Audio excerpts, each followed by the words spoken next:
doing something a little different today. As you can tell, we're gonna be doing something a little stupid, something a little wacky, something a little colorful. Uh, and emphasis on colorful because I'm looking at a lot of colors right now. So, big thing on the docket today is we're going to try and rank every single killer's add-ons against each other. Now, uh, at any point, if you're curious what the criteria is, you can do exclamation mark tier list, I believe. So yeah, there'll be a handy explanation whenever you need it. We're ranking all 800 killer add-ons against each other. Not necessarily directly against each other. They might not always be ordered super, like, just on their own merits. But we're going to be answering the following questions for each one. Is it worth running? If yes, is it always worth running? Is the base kit of the killer it's attached to good? If not, does this add-on make them significantly better? Does it have any particular niches or synergies? And of course, answering yes to these questions will improve the ranking, and no will decrease the ranking. Got your waters? Yes, I did in fact prepare. I have a, let's see how much this is. A 3,000 milliliter jug of like ice cold water next to me because I'm gonna need it. So honestly, I might want to, like, before I even get into anything, I should probably like reduce the cooldown on hydrates. Hold on, I'll do that right now because I'm gonna need a lot of hydration. We'll reduce that down to like 10 minutes. Okay, probably a good idea. Why is it measured in milliliters? I think that's just kind of the standards for liquids. Okay, a stretch and a hydrate as well. I wonder where soda's gonna be. We'll get there. It's gonna take like probably a few days to get to Trickster, but oh my god, when we get there, we'll get there. It's gonna be so cathartic to put like almost like 90% of these add-ons in like F tier and D tier.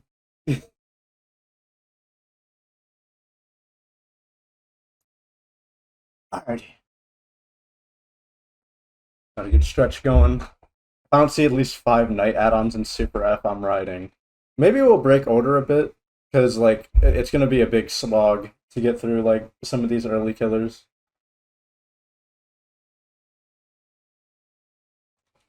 Alright. Take a big old sip. Let's actually stir that up. That tasted like a lot of lemon juice in that sip in particular. It's delicious. Okay.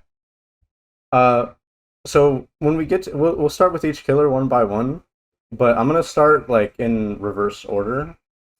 Actually, maybe I should let me edit my capture here so that you can see my cursor. Capture cursor. Can you see my cursor? Oh, if I click on it, you can see it. Okay, there we go. Anyways, hi Swift. Good to see you again. Hi Chris. Hi KMD. Hi Sunny. Hi Cody. Hi Emin. Hi Lorkin. Uh, guess every meme add-ons in Super F. Yeah, a little spoiler. That's probably pretty true. Yeah.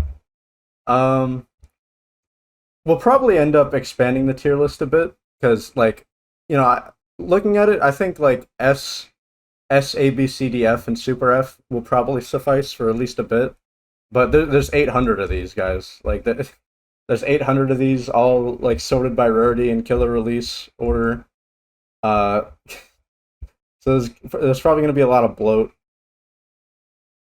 Uh, will you invite killer specialists when it comes over certain killers? Yes, I will. I don't think we'll get to like. I don't know how long today's stream is going to be because I'll probably have to do this over a series of streams. But I'll definitely try to invite people if there's like a killer I don't really have that confident of a take on. Uh, but I think like the early killers are like simple enough that I could probably just manage that. Yeah, we already got Dredge Knight, Skull Merchant in the chat. But them some later killers and Singularity as well.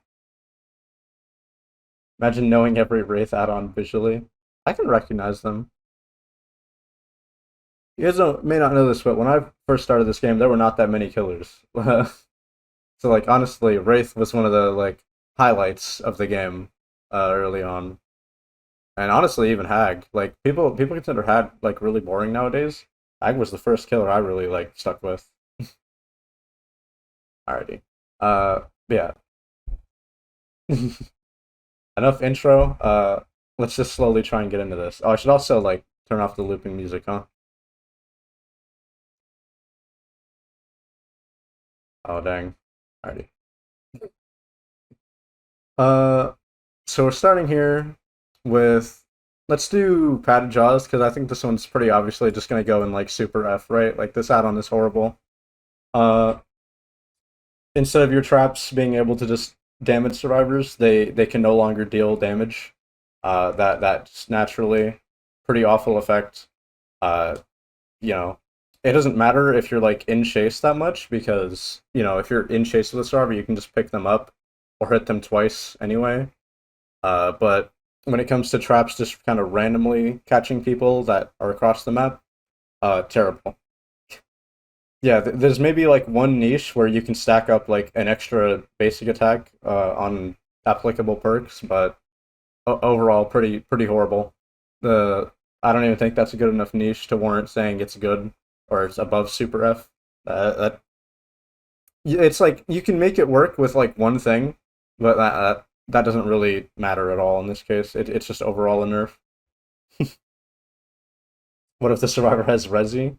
Well, but they could heal 9% faster, or you can just have this add-on and they don't have to heal at all. So it's still saving them time, which not very great. Uh, and honestly, next up we'll do Trapper Gloves, which you might be surprised because I would say setting speed is probably one of the better effects for Trapper. But this add-on is worthless. There's literally no good reason to run this add-on because it's power crept by another. And that's going to be the trend that we get through for a lot of killers that have duplicate add-ons. If you can run this add-on and it provides no unique effect that like can't be provided more by another, it's pretty much immediately worthless in most situations. So I really don't see any strong reasons to be running this add-on unless it's like you're really struggling like economically and you don't have enough blood points to like invest into Trapper to get the fastening tools, which we'll talk about as well. So yeah, probably not worth running. Pretty F tier. Not great. Damn, I already need another hydrate.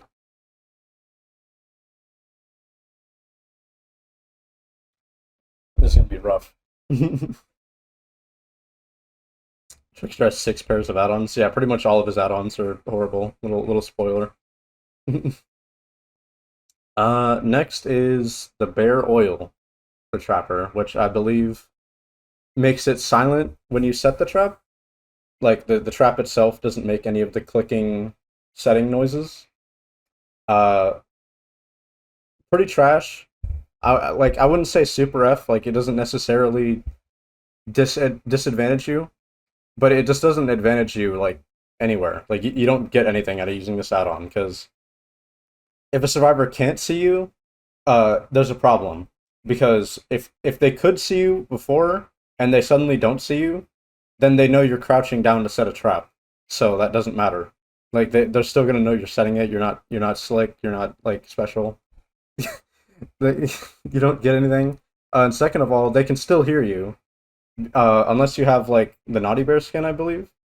They can still hear like the sounds of his like overalls like wrinkling. So it still makes noise. So the point of the add-on just doesn't even work. Uh, that is like a super low F tier add-on. Just absolutely god awful. Uh, Especially on a killer who like would really benefit from having a good add-on. Can we take away the survivor's ears? They're kind of OP. Yeah, honestly, they need to like we already did lights out, so like survivors just can't see. We need another mode where survivors can't hear. I think that would benefit the game a lot. You can only play via visuals. I think that would be really good. Uh, Next up is makeshift wrap, which makes it so when you step in your own traps that are set, instead of trapping yourself, you just walk through it and it disarms. Uh, and this is one of the first add-ons out of trappers that I think actually has like a slightly practical effect, even if I don't think it's great.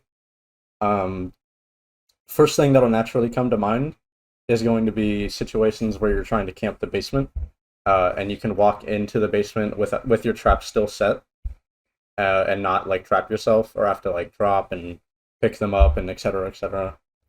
Uh, so that's already good. That's like one of Trapper's main like game plans. So that's worth having an add-on that makes it easier. Second practical use is when you just set like the most like dumb obvious trap in the world, with not even the intention of trapping the survivor, but just zoning them away from something, like just placing a trap in straight in front of a window or something, or like through a pallet, so that they can't walk through it. They'll have to go around. But with this add-on, instead of you both being unable to walk through it, you can walk through it while they can't. So in some certain situations while chasing, you can actually get a bit of distance by running this add-on. But overall, still pretty trash. Like it's breaking out of like F tier jail, but not by much. And it's not really the fault of this add-on. It's the fault of Trapper being like god awful. He's horrible, and he just needs more help than this add-on can really provide him. Uh, Making it out of F tier with this one. Yeah, just barely, like just barely scraping the surface.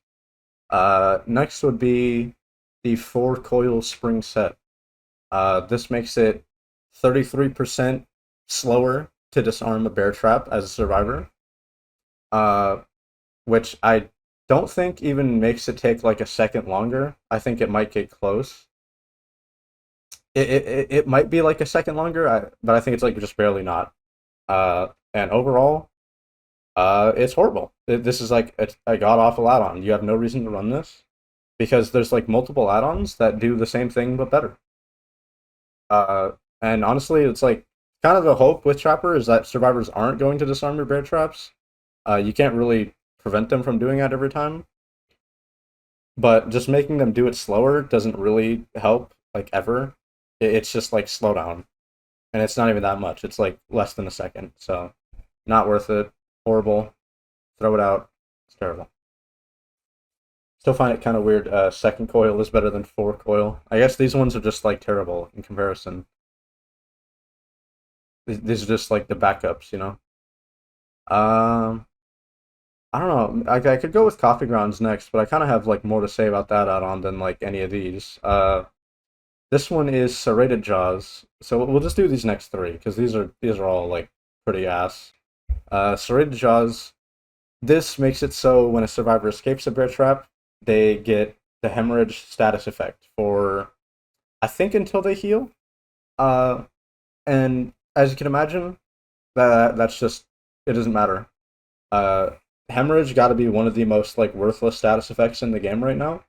Uh, Not only because healing is as strong as it is right now, but because it's Trapper, and they get this from escaping a bear trap. So, ideally, you would want to grab that survivor out of the trap or chase them. But just basically letting them go and letting them off easy with like a hemorrhage effect that isn't really going to do anything in 99 out of 100 games. I don't really see a reason to ever use this. This add-on is terrible. I would put it like really low F, just absolute ass. Uh, Next one is going to be serrated jaws. This one makes it so when a survivor escapes a bear trap, they get deep wounds.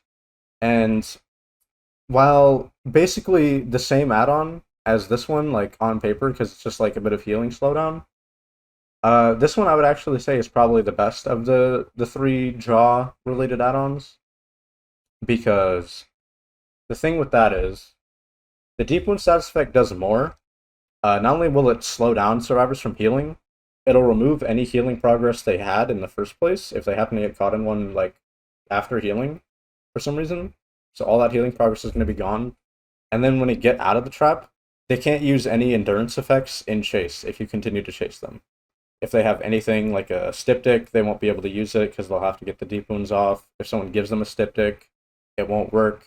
If they have dead hard, it won't work, etc. Like just all sorts of endurance effects, they're just turned off. And then on top of that, even if you let them go after that, they still have to mend, which doesn't take a long time, but it's something they can't really speed up or deal with any quicker. So I think that's pretty solid. Like I would say that's still like D tier, low D tier even, maybe like higher than the makeshift wrap, but not by much. But you know, not still not great. And then next to the greens is the wax brick, and this one makes it so it takes longer to escape from a bear trap. Uh, and ideally, that's pretty good. It would be a pretty good amount of slowdown if escaping from traps wasn't the most random bullshit ever. So the problem with this add-on is survivors can get out of a bear trap in like 2.5 seconds if they're lucky, or if they have a teammate nearby, it's a second and a half, and that's literally nothing. So increasing that like minimal amount of time by that slight bit more really isn't going to do anything for you like ever. Bear trap should not be RNG. Yeah, like I think we're in agreement on that. So just make an add-on that's completely reliant on luck and like a specific set of circumstances, where you're not close enough to the trap to pick the survivor up.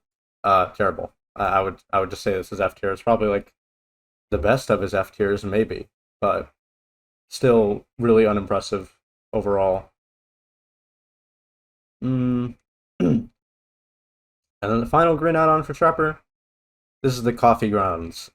This one increases your haste effect when you set a bear trap from 7.5% to 12.5%.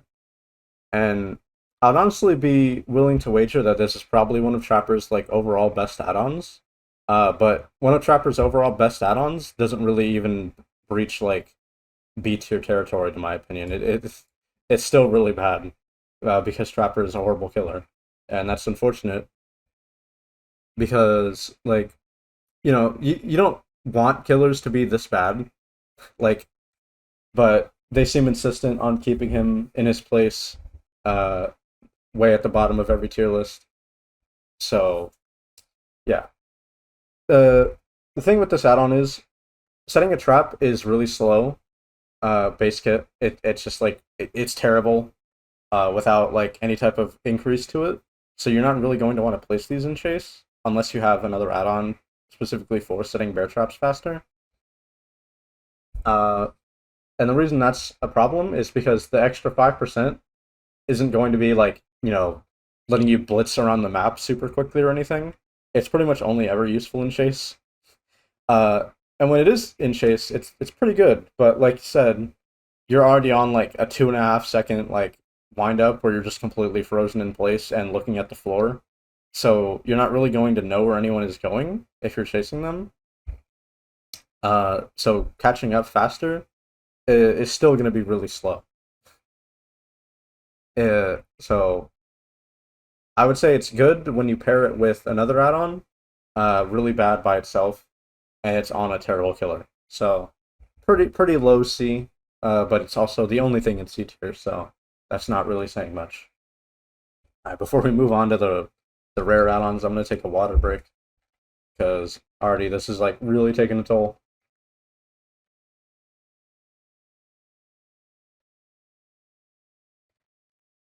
You know what I can also do? I can actually afford to move my microphone a little closer. Hello. Probably lower my levels a bit as well, just in case.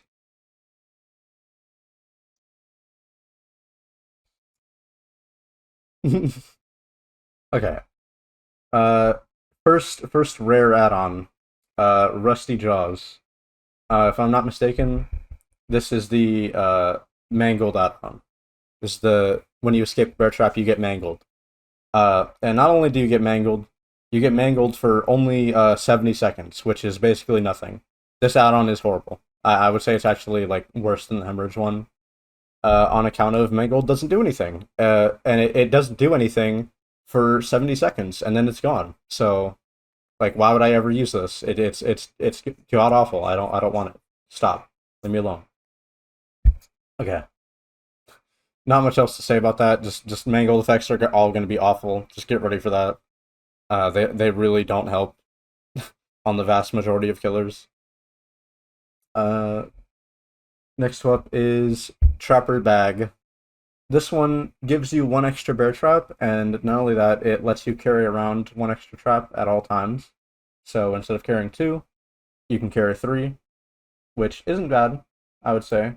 But unfortunately, uh, it's on Trapper, and it's also like pretty immediately power crept. I wouldn't say you need more than two bear traps at a time if you're just like insisting on picking up traps and stuff. The extra one is nice, but it's literally just one. If it was like two, so you could carry around four and you had two more bear traps overall, I would honestly move it like up. But the problem is like it's one bear trap. You really don't need one more bear trap because it's just like one more like terrible power, to be honest. The only benefit here is the extra carrying capacity. And like I said, it's one. It's one more bear trap. So you're still gonna be at max capacity a lot, and kind of like hobbling around desperately trying to get rid of them. Which is just unfortunate, but that's just kind of how it is. I would say pretty low. Not lower than makeshift wrap though. Let's be honest. Maybe lower than makeshift wrap. We'll see. It's gonna get to a point like if I actually try to order these, like it's gonna just be like I'm at the optometrist. It's like, do I think this is better or this? This or this? Like I don't know. Like I could kind of go either way for me right now, but we'll definitely see. I put it above the deep wound jaws too. I don't know, like at least deep wound kind of does something. I don't really think carrying around one extra trap really matters a lot because like if you want more capacity, there's a better add-on. It's kind of my main issue with this add-on. Uh, that's kind of it with that one, to be honest. Maybe it's higher, but we'll see later. Like I said, once we have like more add-ons on the board, like it'll probably look a lot better when there's like 10 more add-ons in this tier. You know. Next up is Secondary Spring, which is the same as the other springs, except it's like slightly more. Instead of a 33% increase, I think it is 50%. Uh, and I genuinely don't see a point. I'm not seeing any reason that I should be making it take longer for survivors to disarm my bear traps. I think that's just a horrible effect. Probably better than the brick, but like, you know, I like I said earlier, I don't really want the minimal slowdown. I kind of want people to not disarm my traps. I want my traps to not be disarmed a lot of the time. That's kind of the main thing. Okay, next add-on is really interesting because this is the fastening tools. This one makes it faster to set bear traps by like a significant amount. And not only that, it makes it take longer for survivors to escape the bear traps. Presumably because the tools are used to fasten the traps and make them harder to escape. You know, that's just my little game theory on that. And this add-on is literally like, it just power creeps two other add-ons. It power creeps the gloves and the wax brick at the same time. So, like I said for like the other add-on, the gloves, I think I said it for, unless you're like really struggling like financially in terms of the blood point market, you don't have a reason to not run this over these two. These two are horrible. Like if you run these two, you're still getting less value than this one add-on. So probably like I would honestly say higher than coffee grounds, just because it actually lets you set traps in chase, and then the ones you set, even not in chase, you're saving time, and then making them take longer to escape from. They're more punishing when survivors step in them. So it's actually good. But still on Trapper, so good doesn't really mean that much. Okay, next one is the tar bottle. And I discussed this with Cody because I did like a test run of this the other day. This add-on is legitimately super F. I think this add-on is horrible. uh, and you might be surprised because it's not a meme add-on. It doesn't like hurt you like statistically. But the problem is you're wasting an add-on slot because it's a completely cosmetic effect. And the second thing is, it does have a chance to hurt you because the traps could honestly, like the darker traps, can sometimes be more visible because there's plenty of maps nowadays that have like lighter environments and like not as much cover to put the traps in. So then, like if they were like camouflage, maybe that would help. But because they're just darker, you might actually just be making them more obvious to see. So I literally don't see any reason to run this add-on, especially since map offerings don't work anymore. You're basically just leaving it up to luck if you have an add-on that works or an add-on that hurts. So I don't see a reason to ever use this. It's god awful. I'm only putting it higher than the padded jaws because it has a chance to help, I guess. But even then, you wouldn't be able to measure that. Hi, Fiction. Welcome in. We're getting really deep into it already. I need another water break because we got through it. Like maybe after every like rarity, I'll just have to take a sip of water. Next up is Trapper Sack, which honestly looks like smaller and uglier than the Trapper Bag, but is somehow better because this one lets you start with all of your bear traps on hand, with the downside of you can't pick them up again, which is kind of a strange effect because I think the upside is really good, but the downside is also like pretty bad because sometimes the game moves on after a certain point. So unless you set all your traps in the area you want to defend from the start and make sure no one can approach, uh if you try and play this like how you normally might, you'll just end up losing bear traps eventually throughout the game, which isn't even that bad because that's kind of just how Trapper is to begin with. Because there's some traps you just won't want to go and get when they spawn randomly. There'll be traps that are just in like the pockets of Groaning Storehouse, or they're like in the main building of Erie, and you just don't want to grab them to begin with. So having this add-on's downside be that like once you place a trap, it's gone, it's stuck there and you can't get it back. That honestly doesn't matter that all. Like it doesn't matter that much at all because like to begin with, you want to set your traps well. So just having all your traps able to be set at the start means you can kind of choose how the map is going to be played. And on that like alone, I think this add-on goes up like to the top of the list for Trapper at least, because its downside is kind of negligible if you play Trapper correctly. But it's still there. You can't really just kind of throw traps around like willy-nilly like you can with Trapper, especially for the haste. The haste effect is just going to be like gone after a while. But I would say just having traps like in places that you want them to be and they're not going to move is still fine. Like it's still worth like running easily over like any of the other options. Trapper smacking me with his sack. He lost his machete somehow. Honestly, that'd be an interesting concept for a killer with a weapon. Like they just have like a bag full of like like a pocket space, like pocket dimension. They just pull whatever they want out of the bag, and they also hit you with the bag, which has like an infinite amount of things in it. You see, I could get down with that. So yeah, that's Trapper Sack. Woo bag. Interesting. Oily Coil, I think this is called. This add-on, when you reset a trap, it reveals the aura of the last survivor to disarm it. And honestly, it's like a really sad day for like Spring and Coil Bros because like this add-on is also just terrible. I wouldn't say it's like really, really bad in particular. Like it's not a bad effect. That like the add-on design is good. The killer it's attached to is terrible. This is kind of the trend we're going with for Trapper. Like, just basically a lot of his add-ons, unless they do something really good for him, are horrible because his base kit is just that bad.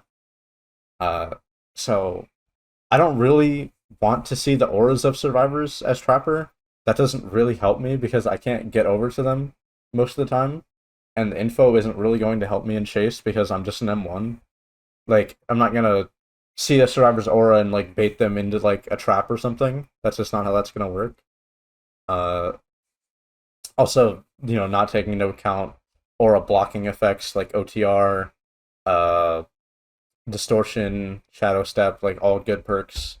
So sometimes it just might not work at all, which is great. That's really what you want. Um, the tension spring. When a survivor escapes a bear trap, it is immediately or almost immediately. My phone fell out of my pocket. Uh, Rearmed. It just resets like right under their feet again, which is honestly probably one of the better effects for Trapper. If I'm not here for Dredge because I'm Ape or something, my guide has add-on reasonings. Okay, I will keep it in mind. But we're also probably it's gonna be like, 32 hours before we get to Dredge probably at this rate. I don't know how long I've been live already. I've been live for almost 40 minutes. I'm not even done with Trapper. So,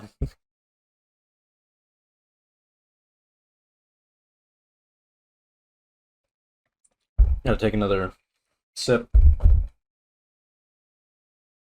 For the long haul. Hell yeah. Especially because I don't have to play the game. I don't have to stress as much. Like, I'm just starting my voice, which is different. Uh, okay.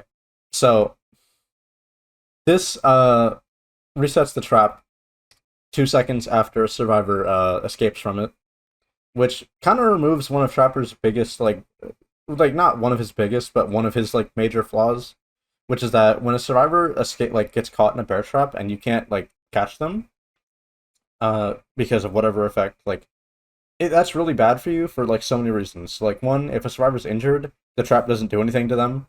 Like they'll just come out of the trap and basically be the same as they started. They're still injured, so it doesn't matter.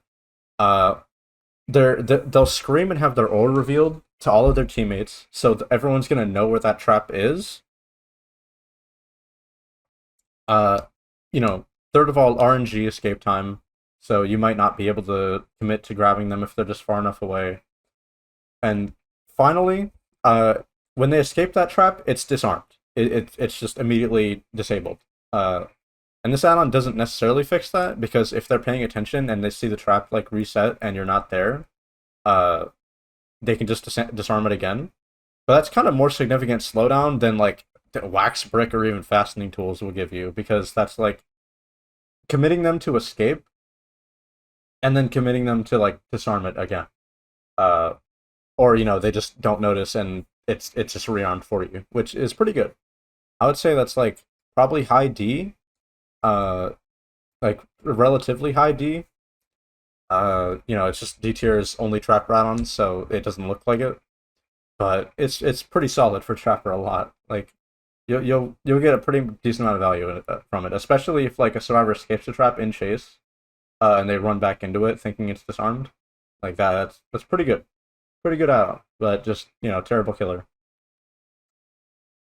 Okay, uh, this one could be better if the reset after you pick up slash attack the trap survivors. I could see that, but like I think the effect as it is pretty good. As it like just as it is, I think the automatically doing it is pretty nice. I don't think you need to complicate it. Oh, I mean both of them. Oh, okay. So just like an additional effect. I see. Um, Next up are the really interesting ones. Because I would say like all three of these are like his best add-ons, just like straight up. But unfortunately, I'm not sure if that really says a lot about them. So this one is Honing Stone. Uh, this add-on, when a survivor gets caught in a bear trap, if they escape by themselves, like so without the help of a teammate, they get put in the dying state. Like that is easily, like far and away, the best like trapper add-on.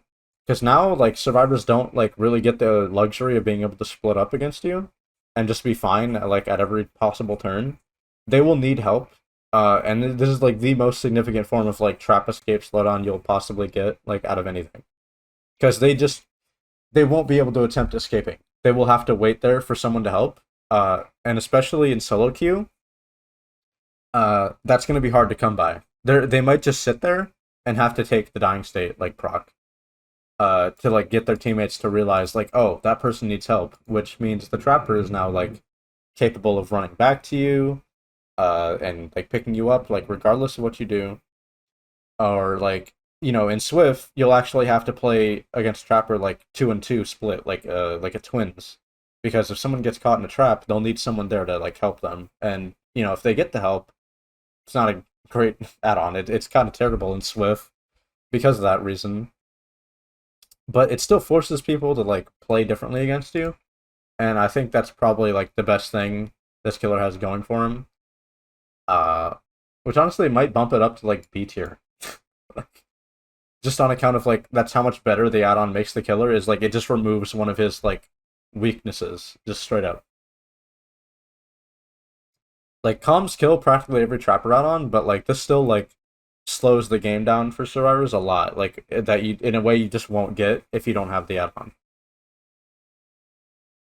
Uh, Next up is iridescent stone. This add-on makes it so every 30 seconds a random trap on the map will be rearmed.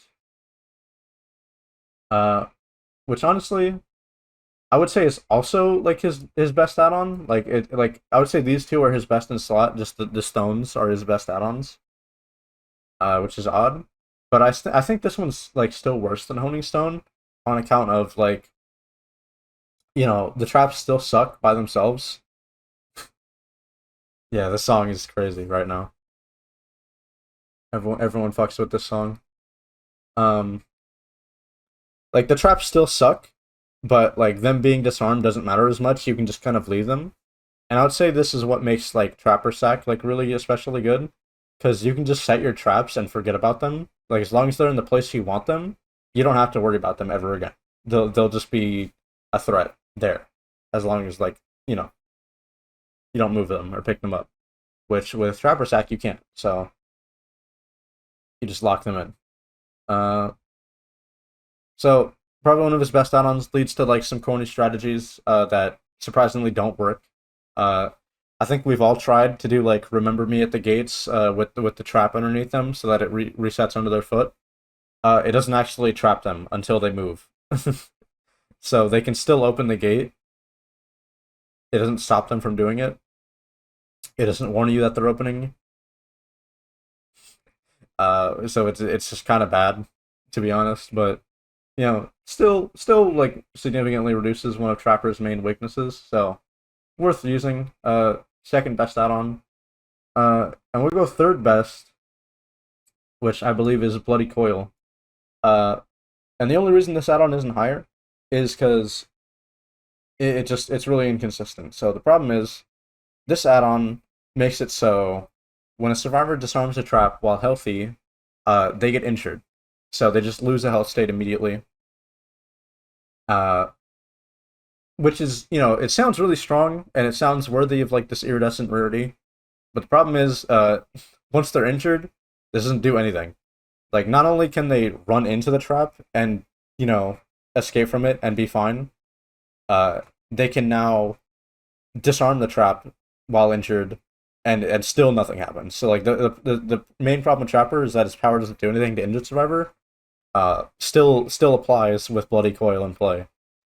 You just straight up can't do anything with to injured survivors passively. You can only affect healthy survivors, so that's just really reliant on survivors healing, which, to be honest, isn't that hard. Like, one survivor can just be injured the whole game, and you're Trapper, you're not really going to be able to do anything about it. And the other ones can still just heal if they want, but honestly, like, why bother against Trapper? you'll just randomly lose a health state anyway, which doesn't matter, but it's just still annoying. So that's kind of the main issue with Bloody Coil. It just his weaknesses still apply. His power does not affect Ender survivors. Also, this add-on is actually pretty like healthy in solo queue of all things, because like almost always someone is going to try and disarm the trap early and lose a health state, and literally everyone's going to hear the trap snap and see someone lose a health state and realize the add-on's in play. Like that's just obvious. So it's one of the few like things Trapper has that isn't just completely reliant on solo queue being stupid. Uh, because it's so obvious, right? And I think that's what makes it like really well balanced, because it's not really reliant on solo queue as much as like everything else Trapper does is. Okay. Now that we've done Trapper, we've got an ad coming up, so I'm gonna actually just play that right now, while I just wait to queue up the next killer, and I'm gonna take a big, long sip of this water. So we'll be right back, chat room, after this ad break. So thanks for sticking around. All right. So how are we feeling? This is fun so far. Where's the moisture name? It should be off cooldown by now. Yeah, like the main thing with this whole like tier list like shebang was I feel like my strength in this community kind of comes from like my yapping and my opinions on things. So I figured I might as well try and like implement that into my streams a bit. So I might try and do stuff like this more often, if people really like it, because I'm definitely enjoying it a lot more than just trying to like queue up the game. Because honestly, playing the game's a little exhausting. It's a bit tough sometimes, just like kind of play the game. So having something where I can still talk about the game is a lot of fun. A lot more fun, honestly, than just trying to get through like the 10-minute queues just to play a 5-minute game. MFW, I wait 10 minutes just to play shit trap. Pretty much, like it's honestly really stressful. Like as much as I was enjoying Springtrap last Friday, because it was like the first time I'd played him in like a week, I started to get like noticeably more agitated as the queues got longer and the games got like faster and like more difficult. I feel so bad saying this, but I don't really care about Springtrap, but Search of it because I'm a FNAF veteran, but I just don't care for his gameplay, I guess. Maybe I'll feel different in the future. I really like Springtrap, which is funny because like I am like a very like classic FNAF fan. It was a kid or I was a kid when it was coming out, and it was always so fun, like just the hype of each release. So I kind of got lucky that he happened to be like a really intricate ranged killer.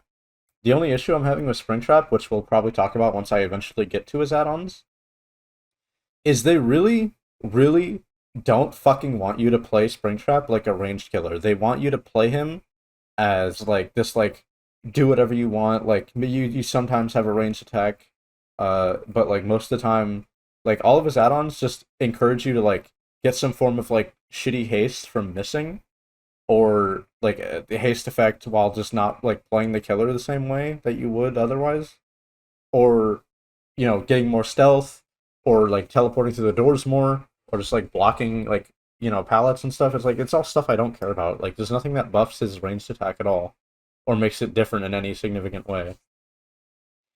Like it's such a significant part of his power, and it takes up like 5% of his power description. It's just it's so sad. I just wish they prioritized that more. Okay. But anyways, ad break is now like officially like super duper over. So we're gonna move on to Filippo Jomo. Now, Philip is not a killer I have a particular like you know like I'm not like significantly invested in him. I haven't played him like an insane amount, but like so it's gonna be hard for me to like recognize some of these low rarity add-ons, but like the rest of them I think I've got like pretty good like handle on. Guess they don't want to be too similar to Huntress. Well, they could make that differentiation with the add-on design, but they don't. is kind of the issue. Like they just really lean into like everything that like they're just intent on making the killer play the same no matter what add-ons you have, unless you just like want to invest in like haste and stealth and stuff like that. Just really... Okay, but Philip, Philip, Philip Ojomo. Uh, bit of a break from Trapper, who is just like god awful in almost every department. Philip is actually like pretty decent. Like he's not great, but he's a decent killer. He's pretty good, all things considered. So his add-ons are going to be weighed a lot more favorably than Trapper's because he's actually like a better killer. uh, it's honestly like I'm thinking like the more I rate like Philip's add-ons, I might actually like demote some of Trapper's, and maybe like maybe this is like when we'll see like the coining of more tiers as I do like more killers. Because I would say this tier list is pretty accurate for like Trapper, but as I go through Philip, we might start to see like maybe Bloody Coil isn't better than like Shadow Dance, but who knows? We'll see how that goes. But it is funny seeing like 1, 2, 3, 4, 5, 6, 7, 8, 9, 10, like half of Trapper's add-ons in F tier, and then like 75% of them in F and D tier. Like so, pretty funny. Okay, so we're gonna go like reverse order, like I said. Starting with the Ghost. Uh, this one makes it so when you uncloak, your terror radius lasts 6 seconds longer. Or like it takes 6 seconds longer to like actually like fade in. You get undetectable for 6 seconds afterwards. Basically, it's it's not like a terrible effect. The only issue is, you know, with the 6 seconds of undetectable you get, people are still gonna hear the bell, no matter what. They're gonna see you. So that doesn't really help you. Like it doesn't really do like much of anything for a killer that's already like undetectable on command to have like slightly more undetectable when uncloaking. Uh, I would actually say it's pretty like much. It's earned its rarity. It's just not good for him because it doesn't particularly make up for any of his weaknesses. All of Philip's like weaknesses are centered around his chase, which he needs the add-ons to cover. He doesn't really need the mobility or the stealth to be like improved. So an add-on that improves his stealth is unironically it's not worse than like any of Trapper's like bad add-ons, but like I would still say it's just not worth running at all. It's pretty bad. Uh, you're mentioning it goes well with the clapper add-ons. I would say the clapper add-ons are terrible though. Like the clapper add-ons don't do anything unless you have cover or something. But the problem is like that's kind of hard to come by, or like not hard to come by, but it's inconsistent. You won't always have cover, and what you need covered is your chase weaknesses. You don't really need like help, you know, sneaking up on people as Wraith. It's not the issue. You can just land on top of people. But the problem is you need to be able to like actually chase them once they notice you. Especially in a meta that is currently so like filled with healing perks. So like survivors are always gonna have that first hit ready against Wraith, like ideally, like whenever they need it. So you sneaking up on them while injured would be the only time this add-on is genuinely gonna shine. But like once people know it's Wraith, they're going to want to reset like whenever possible, and they can do that quickly. It doesn't take that long. So that's what makes it really bad. Which is unfortunate. It's gonna be a real heartbreaker. But yeah, the add-on is genuinely terrible. Unless you just get lucky and it's Larry's or something, or like RPD. Pretty bad. Really bad. Okay. Next up is I believe the Hound. This one makes it so when cloaked, pools of blood appear to you bright red. This one is awful. I don't think there's much to say about it. It's a terrible add-on. it It really, really, really doesn't even try to like masquerade as a good add-on. It's just like, okay, we need like an add-on effect that's really low rarity and bad, so let's just make one that's really bad. Like this is actually like bare oil tier. Like this one's really, really bad. It just doesn't do anything at all significant. It's good for accessibility purposes, like if you struggle to see blood in the environment. But like that's a different issue. That, like if you struggle to see red in the environment, you should not be like restricting yourself like power wise to fix that. Because that then you're just like trying to like see something that everyone else can see fairly. So yeah, awful, terrible add-on. I don't really think it's gonna surprise anyone either. Uh, Next one is the Beast. Uh, this add-on makes it so when you're undetectable, you have a terror radius still.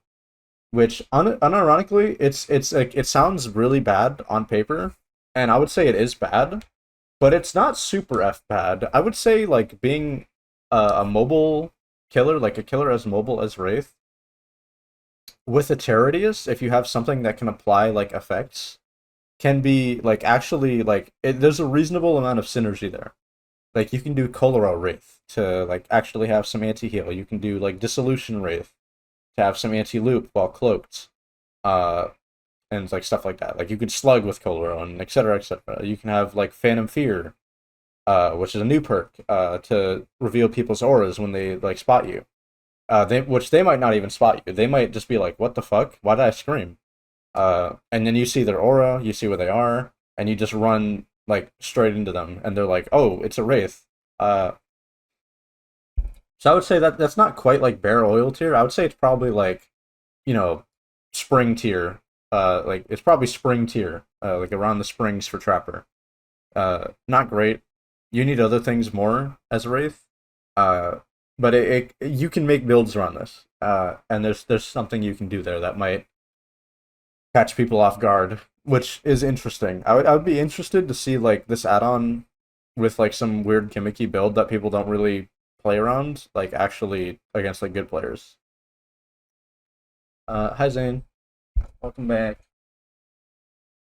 Okay. Before I take another sip, let's do the snack. This is the snake, the serpent, whatever you want to call it. This one makes it so when you break a pallet, you uncloak immediately. Just on the spot. Uh, I really don't know what to make of this add-on because it doesn't work. It hasn't worked like ever. It's worked for maybe like a few weeks in its lifetime, but it's consistently bugged like all the time. So you don't get the speed boost that you're supposed to. You're supposed to when you break the pallet, get the speed boost that you get from uncloaking, but you don't get it like ever. So you're honestly just like losing potential mobility and like inconveniencing yourself a lot by just uncloaking like a lot of the time. So you're losing your stealth, mobility, etc. And the only upside that it's supposed to provide, which is like uncloaking and surprising someone in chase, doesn't work because you don't get the speed boost. They're just going to like run away from you when the pallet breaks. Awful. This is actually super F. I'm dead serious. This add-on just doesn't work. Even if it did work, I don't think it would be like worth running. Like there's the chance for synergy with the beast and dissolution and this add-on, but that's two add-on slots and a perk slot dedicated to like a troll like once a match like gimmick that'll like hit someone. Like cool, thanks. And that might not even work anymore. I think that might have been bug fixed, but I wouldn't know because this add-on sucks. I don't use it. Uh, Hi Kasir. Uh, Next one is gonna be Bone Clapper. And I'll be probably the first and only person you'll hear say this. This add-on is trash. I don't see a reason to change the audio of the bell because like I don't know how to describe this. Like you're just letting everyone on the map know that you're the Wraith like early on because they're just gonna hear it like even if they're out of the range that they would normally hear your approach. Uh, and like you're not gonna like sneak up on people unless you happen to be lucky and get some cover. But even if you have cover, they can hear you like uncloaking. They can hear the little like crackly fire sound effects. They can hear the whooshing. They have so many chances to notice you that you're just really banking on the survivors just having their like headphones like off. In which case, like the add-on wouldn't help you to begin with because they wouldn't be able to hear you in the first place. So yeah, this add-on's terrible. This add-on's like probably like mangled add-on tier. I like to be completely honest with you, it's complete trash. The only time you're gonna like get anything out of this is in solo queue when people aren't like calling out where exactly you are, and if that's what you're banking on, you're in trouble. That's trouble. Okay, um, I believe one of these is Blind Warrior and one of these is Blink. I believe this one is Blind Warrior, the one down here by the engravings. Let me double check. Yeah, okay. This is the Blind Warrior. Uh, this one, as the name would imply, makes it so survivors get the blindness status effect for 60 seconds when you hit them after uncloaking. Genuinely, this is just trash. Only hurts solo queue because blindness really doesn't do anything to like any average player. Uh, the only thing it prevents is like necessary information being provided to solo players, which is not good. That's terrible. I would say probably lower than Bone Clapper, perhaps lower than uh that one. I think that's the Ghost. Yeah, honestly, lower than the Ghost. Not lower than Bear Oil. Bear Oil, I might honestly just put in Super F. Yeah, now that I think about it, Bear Oil, you're going down. You're going down in Super F. To be honest with you, because blindness can hurt like solo queue, but I don't really want to like bank a lot of this on like solo queue being bad because like fork found in kitchen, solo queue found getting 4K'd. Like we're not surprised. uh, let's do Blink next because Blink is interesting. Because I think these add-ons, like both of them, they're both the same thing, same like add-on, different rarity. So actually, we'll just do all of these like sequentially. I don't find Blink like to be good enough to warrant running like ever. So the problem is they don't really negatively affect you in any meaningful way, other than you're just not running something better. So like still F tier to be honest, like they don't provide any really unique benefits. But this one is strictly better than this one, and I would say these two are like better than this. But like I don't really see a reason to like be cloaking faster. That doesn't really affect you meaningfully ever. And we'll also do the Blind Warrior. Yeah, it's something that doesn't need to be faster. It's just like they need to fill out the add-on like slots. Like okay, this is a stat we can affect. Let's do it. Uh, okay, so we'll also do Blind Warrior next. This one causes mangled and hemorrhage for a certain amount of time, 70 seconds when you hit someone after uncloaking. The only reason these add-ons are like this add-on is even slightly considered good is because Wraith is mobile. Uh, for one, and for two, the window to like apply this is really long. I've been told it's like over a minute after uncloaking, which honestly I would believe because it seems to be like you just get the blood points for existing, which means the add-on will pretty much just be like a free perk slot in an add-on slot instead. So I would say probably better than like all of Trapper's like D tier add-ons, but like still pretty bad because it's just anti-heal. All anti-heal was really bad in this game. We'll come to find out. Like anti-heal just sucks right now because resets are as fast as they are. So like this add-on doesn't really provide enough value to warrant like using like if you can coordinate resets against like Wraith, the little hit and run gimmick isn't going to work at all. Uh, and that's just what's gonna hurt this add-on's like overall ranking by a lot. Mm. Okay. Next, we'll do the Windstorm series of add-ons, uh, which are movement speed while in cloak. And while I wouldn't say like any of these are particularly like Wraith's best add-ons, like they're unironically like better than like all of Trapper's add-ons,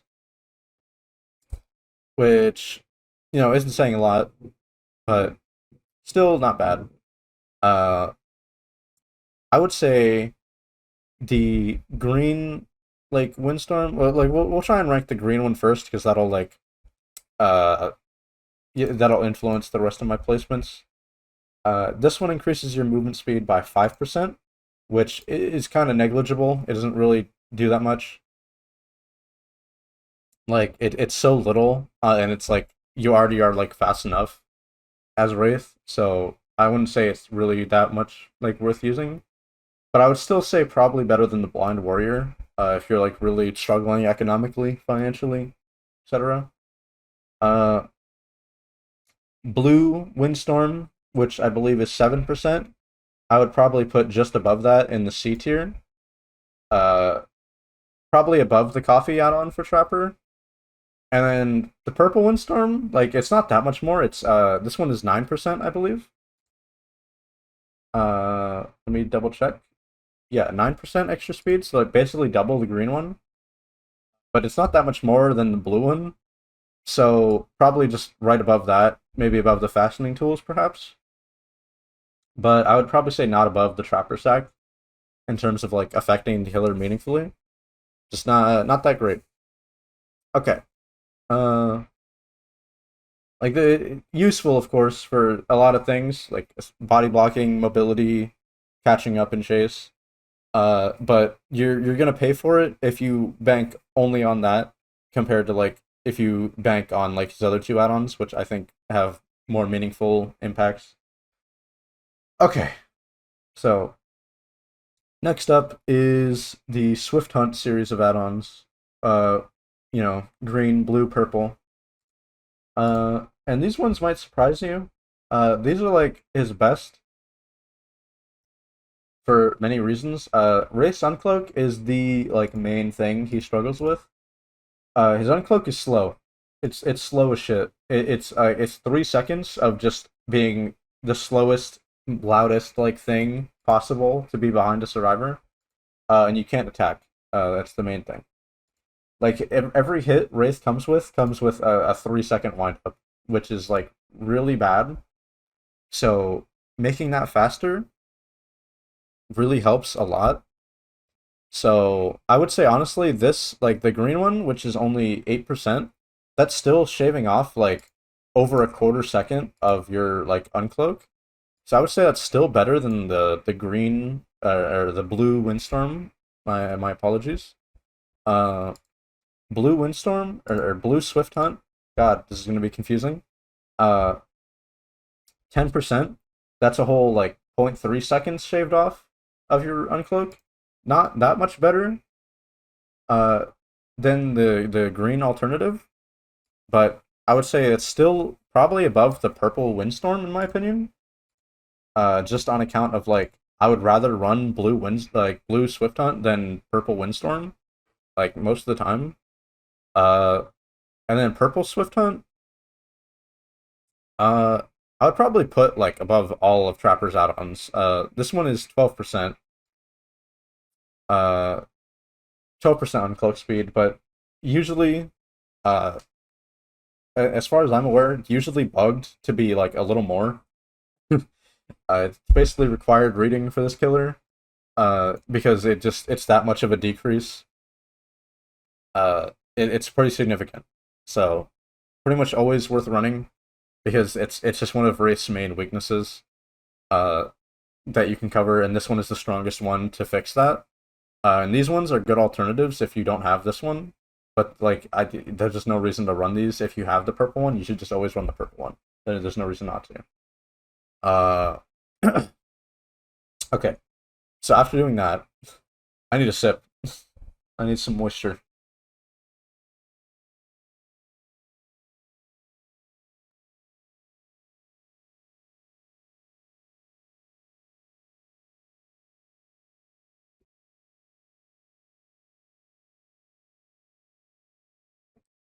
At the very least, though, we're getting through Wraith a lot quicker because I don't have to like explain like, oh, the killer is bad. Oh, another hydrate. Oh, God damn it. Going back in.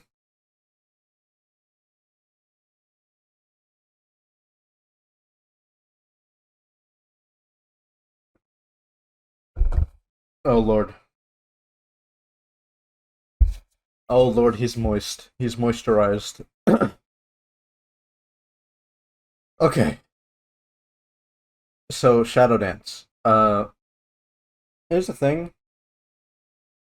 Like these two add-ons are basically just as good as the other one. But like uh, they're all better. Like okay. Like these two basically do the same thing. Let's be honest. Like this one is not that much significantly faster than this one. So I'm not gonna put them far apart.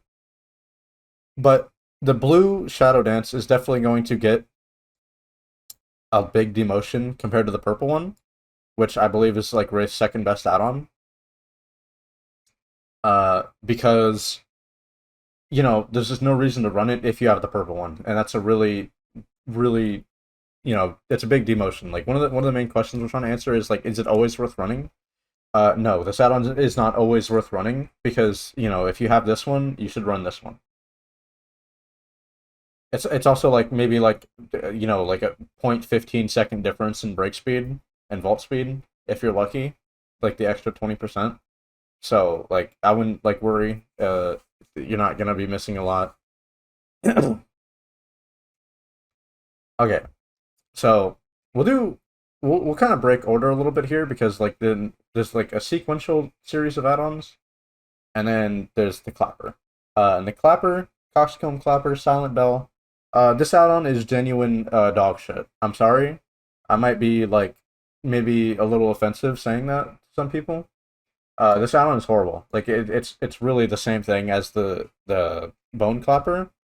Uh, it really doesn't help you sneak up on people because you're still audible in close range because of the fiery crackling sound effects. The bell isn't really going to like be like that big of a deal breaker, like being able to hear it or not. Um, and the other thing is like Sumi has so generously mentioned, it's map dependent.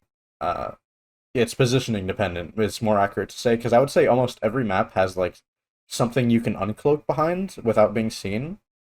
But depending on where Survivor is, that area where you can uncloak without being seen and like theoretically not being heard because you have the add-on, you're gonna be so far away that like your little surprise attack isn't really going to like do that much, especially if they just have like sprint burst or something.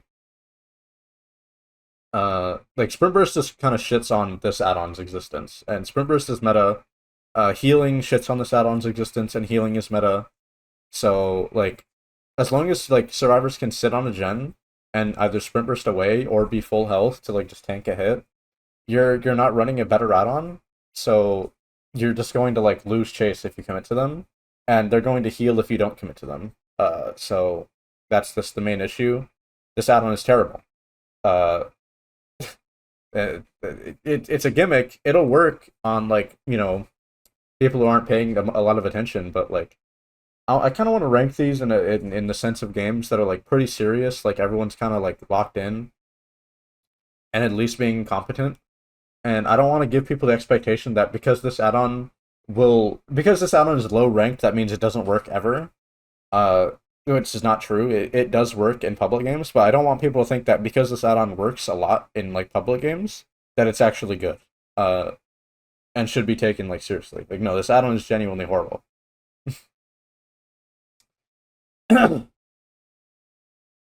Okay, and for final Wraith add-ons are a sequence of two add-ons. One is the All-Seeing Blood. The first of which is All-Seeing Blood, which reveals survivors' auras within 8 meters of you when you're cloaked. Which I would say is not bad. Uh, I don't think it's like great. I don't think it's worth running over like other options, but it's really low range. So by the time you're close enough to someone, you'll more than likely already like see them or hear them or something. You'll see a trail of them. So I don't think this really provides enough info to warrant like high ranking, or particularly high ranking, but it is pretty good. It counters stealthing, which can be really obnoxious, because you can run around really mobile and see people like when they don't want to be seen, and that's what makes it like really significantly good. So I would say like probably around like blue shadow dance like range, but not great overall. But more significantly than that, I would say all seeing spirit. I think it's called all seeing spirit. Uh, this one lets you see the repair progress of generators while cloaked. Like you can basically gauge how like much they have repairs based on the color of the gen. Uh, you know, uh, which is pretty good. You just kind of know where to go at any step of the game.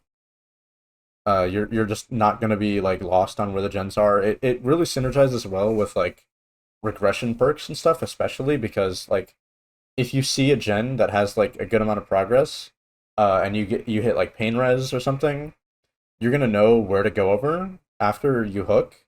And then if you have pop or something and you see a gen with high progress, you know like which gen to go over and pop, right? Okay, bye bye, Chris. See you around. And yeah, like Cody said, you have like two mandatory add-ons to cover your biggest weaknesses, which is your chase. So having better macro just kind of fed to you doesn't really meaningfully affect you, but it can help. I would say you could supplement one of his add-on slots at least for this if you so desire. But I would overall say not worth taking in most cases. But it doesn't mean it's bad. It is good. It's just like he has stuff that's more necessary. Yeah, like if the killer was better, like this would probably be like the best add-on that he has because we've seen what like better killers can do with a similar effect. Like we have Bonnie's guitar strings for Springtrap, which is probably one of his best add-ons because like he doesn't have any other necessary add-ons. Like his base kit is fine. The add-ons don't really need to be there to supplement it. So just being able to basically track gens for essentially free, pretty good. Pretty good effect. Okay. But now that we're done with Wraith. Ooh. Ooh, man. The old throat does not appreciate this. So I'm gonna hydrate. Oh, wait a second. Why is Honing Stone higher than these two? That's wrong. But already the add-on tier list is looking quite large. We've only done 40, but that's enough to like that's every killer in the game. There's 40 killers. Yes, hello. We are indeed back. And we are no longer on the Wraith. We're gonna be moving on to the Hillbilly. Oh man, he looks weird inverted. Maybe I should have did this the other way. We're probably gonna fill out the top end of the tier list finally after so long. But you know, not anytime soon because first add-on up is Cracked Primer Bulb, which increases overdrive generation by 15%, but makes it so your chainsaw no longer insta-downs. It's a single health state power. Uh, yeah, like Super F. Like this add-on's terrible. Uh, it at least comes with an upside, and it's on a good killer, so it's already better than the rest of the Super F add-ons. But like, I genuinely don't see a reason to use this ever. Outside of like if you just like playing Billy like that, you like being fast. But you know, not good. Not good. Especially because it got like shadow nerfed because they nerfed the base kit like generation speed. Like it used to be a lot better when it was a percentage of a higher number. So it was faster in a lot of ways, but now it's genuinely worthless. It's horrible. Uh, Next add-on is the counterweight, which decreases your initial turn rate by 70%. Uh, yeah, this is a super F add-on. This add-on is horrible. Like I would say it's actually worse than like all the other ones. Because it has no upside, there's no gimmick. You just don't you can't curve anymore. That's the only fun thing. Like this makes the killer awful, genuinely awful. There's so many things that curving does for you that you're just taking it away for no reason. I don't see any reason you would use this unless you just find it a little difficult to like back rev. Like all you can do with this add-on is back rev, I guess. That's it.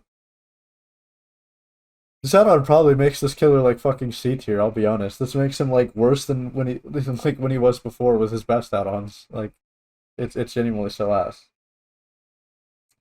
What's back revving? It's when you like just get you like glue yourself to someone's back and just rev the saw and down them. Like you don't try to like position yourself with the saw or like catch someone off guard with the speed. You only exclusively walk up like to the survivor and try and like insta down them with the saw. Like you basically only play the killer for the insta down. Like not too dissimilarly to how you played Bubba. It's a bad strategy. It's horrible. And this add-on kind of limits you to only that.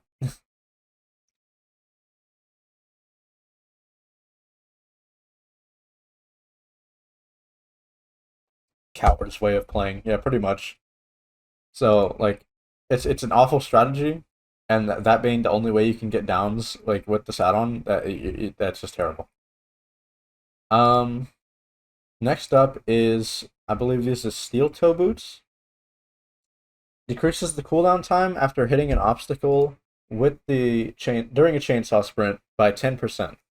So instead of like a 2.5 second like cooldown, it's 2.25. To be honest, it's not even bad. Like these are essentially like a poor man's like cooldown add-on. Because if you bump, the cooldown add-ons like the higher rarity ones, they don't do anything. Like bumping isn't that like uncommon to be honest. But these only affect you when you bump. Uh, so they work during overdrive, which is good. Uh, but like I said, you're slower when you bump, and in order to bump, there has to be something in the way to bump into. So you can't really like use this for traversal and then like get on top of like land on top of someone and then like follow up.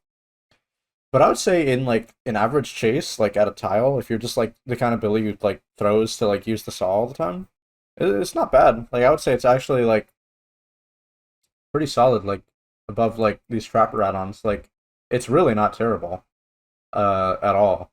I think there might be a better one which might de-rank this slightly. If there is, I will consider that. Uh, Low kickback chains. Yeah, okay, so it is power crept, so I'm gonna move this down just on account of power creep, but not bad. Like actually, I used to use these back when these were the only ways you could get a lower cooldown. But nowadays that's not really a thing anymore. Uh, but just significantly work during overdrive. They have a higher percentage during than the other cooldown items that don't, and you know bumping isn't that uncommon in chase, so pretty solid compared to like the other options. Um, yeah, probably not better than like Blue Windstorm though. I wouldn't say that. Maybe D tier for the boots, but only on account of like the better one is existing. Do you do VODs for these streams? Yes, I will. I have VODs on Twitch. And I will also make sure to upload the VODs for these tier lists on YouTube. And I'll also I'll try and do highlights later. But for now, I'll just be uploading the VODs like raw. Try and get my second channel like views up. uh, okay. So this next one is discarded air filter. This increases the decay delay for the overdrive meter by 20%, which means that it'll take longer for you to lose overdrive. Uh, Not good. It's such a small percentage of such a low number. It's power crept. There's duplicates of this, which I don't know why they did that. Like they had like so many different like wacky effects for Billy's add-ons, and then they just took them all away in favor of like duplicating like meaningless stat buffs like over and over. Uh, so pretty bad. I would say honestly, like really not worth using. Uh, I would say lower than maybe like any of Trapper's add-ons, like in D tier at least. Pretty low D. Uh, I actually don't know what this is. Let me see what this is. This is Greased Throttle, uh, which decreases the cooldown time after using the chainsaw by 5% when not in overdrive. So this is what I mean with the boots being like better. Like this add-on is horrible. It's 5% less cooldown it's 5% off a longer cooldown than bumping, and you don't get the effect while in overdrive. Uh, and you have to like manually cancel to get this. So I just don't think this is ever gonna be worth using. I think this is genuinely awful. This is probably like coil tier. Like this is really bad. You're free to run it with the other like cooldown add-ons, I guess, but like why would you want to do that, you know? It's just I don't know why you would do that to yourself. Okay. This is thermal casing. Decreases the dissipation speed of the overdrive meter when not using the chainsaw by 20%. So, unlike the other add-on, which pauses your it like preserves your overdrive progress for longer, this one makes you lose less after you've already begun losing progress. uh this is god awful. I genuinely don't see a reason why you would want to use this. Like it's just really bad.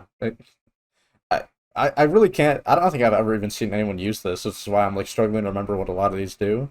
Like all of Billy's low rarity add-ons are really, really, really bad. Like terrible. I would say this is honestly like worse than the clappers. This is awful. Just don't use this. Okay. So off-brand motor oil. 15% faster overdrive charge rate. No downside, unlike the cracked primer bulb, which gives the same amount. This one is really good. Like out of all the like brown and like green Billy add-ons so far, I would say this one's probably like the best. Probably like trapper sack level. Like I wouldn't say hmm actually it might be higher. Like I'll be honest, it's probably higher than like all seeing spirit. Like it's not like the best add-on on Billy like by any stretch of the imagination, but like you can get away with this one. Like if you already have a better add-on in another slot, like just having overdrive more often is good. Like, overdrive is a good ability, and getting it more is really good.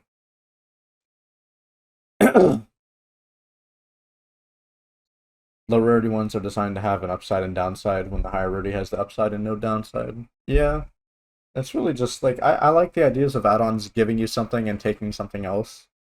Uh, but like I feel like they only do that so often. Like yeah, I was gonna say Beetle and Unicorn Medallion where they just both have the same exact upside and downside but flipped. So running them cancels each other out. Like I don't really want that. Like I think it makes more sense to like if you're gonna do upsides and downsides for add-ons, give different like have add-ons that give a certain give take a different take than the other ones that give like something from the one it's taking from. So that your build is gonna like differ a lot depending on what you use and combine with, and you're not just gonna end up like canceling out your add-ons somewhere down the line. Um okay. Now these other two, I actually don't know what these two do. I don't think I've ever seen anyone use these. Um Clogged intake increases the duration of overdrive by 15%. Let me double check to see if there's not an add-on that does the exact same thing. There is not. Okay, so this is a unique upside. You have overdrive for longer, and I believe this percentage, this 15%, is 3 seconds of more overdrive, which is basically nothing, but like it's just not like terrible enough to warrant putting low. Like I would still say like probably better than like coffee grounds, but I would not like take this over Blue Windstorm, I don't think. on Wraith. It has an upside of being a unique benefit, like no other add-on provides, but it's just not enough to warrant using is the problem. Uh, okay. High speed idler screw increases the decay delay for the overdrive meter by 30%. This is the same as the other one, the air filter, I believe. Yeah. It's just like more. But I believe the base kit like decay delay is only 8 seconds. So like plus 30% of 8 seconds is like less than you know less than 2 seconds. I'm pretty sure. It's like a little over 2 seconds. Yeah, and you can just tap your saw. Like the only benefit this has is like when you carry survivors to the hook, you won't like lose as much like progress. But let's be honest, Billy players like Billy's gameplay loop is not really that predicated on like carrying survivors to the hook. Let's be completely honest. You're probably gonna just want to slug in most circumstances because of that decay delay being so short. The add-on isn't helping making it better. So I would say probably about the same as the other add-on. It's just about as bad, to be honest. It's obviously better, but it's still terrible. Okay, next we got the Brugrind Chains. This one causes survivors hit by the chainsaw to receive the mangled and hemorrhage status effects for 70 seconds. I think we all know where this one's going, but like let's gauge some opinions here. What do you guys think this add-on goes, right?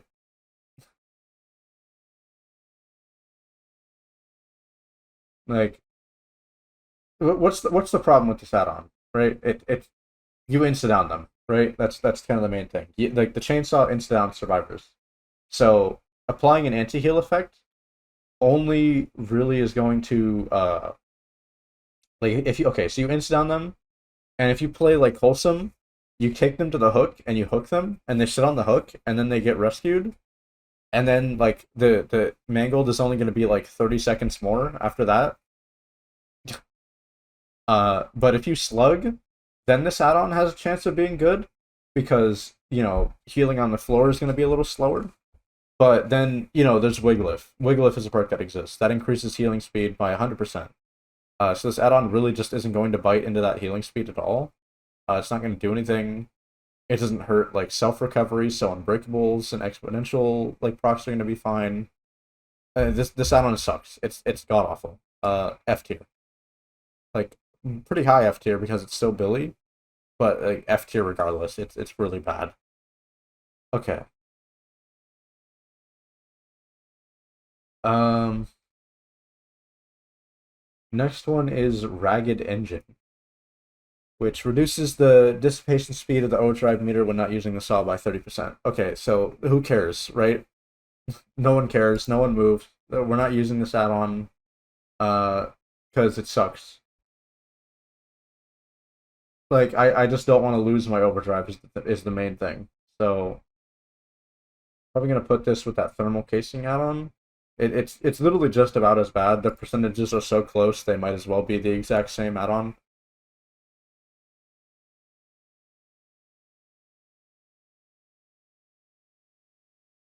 Oy, oy. None of us recognize it. Yeah, I'm having trouble recognizing his add-ons too. The main thing with Billy is like I don't know what half of these add-ons do because they're all terrible and I would never use them.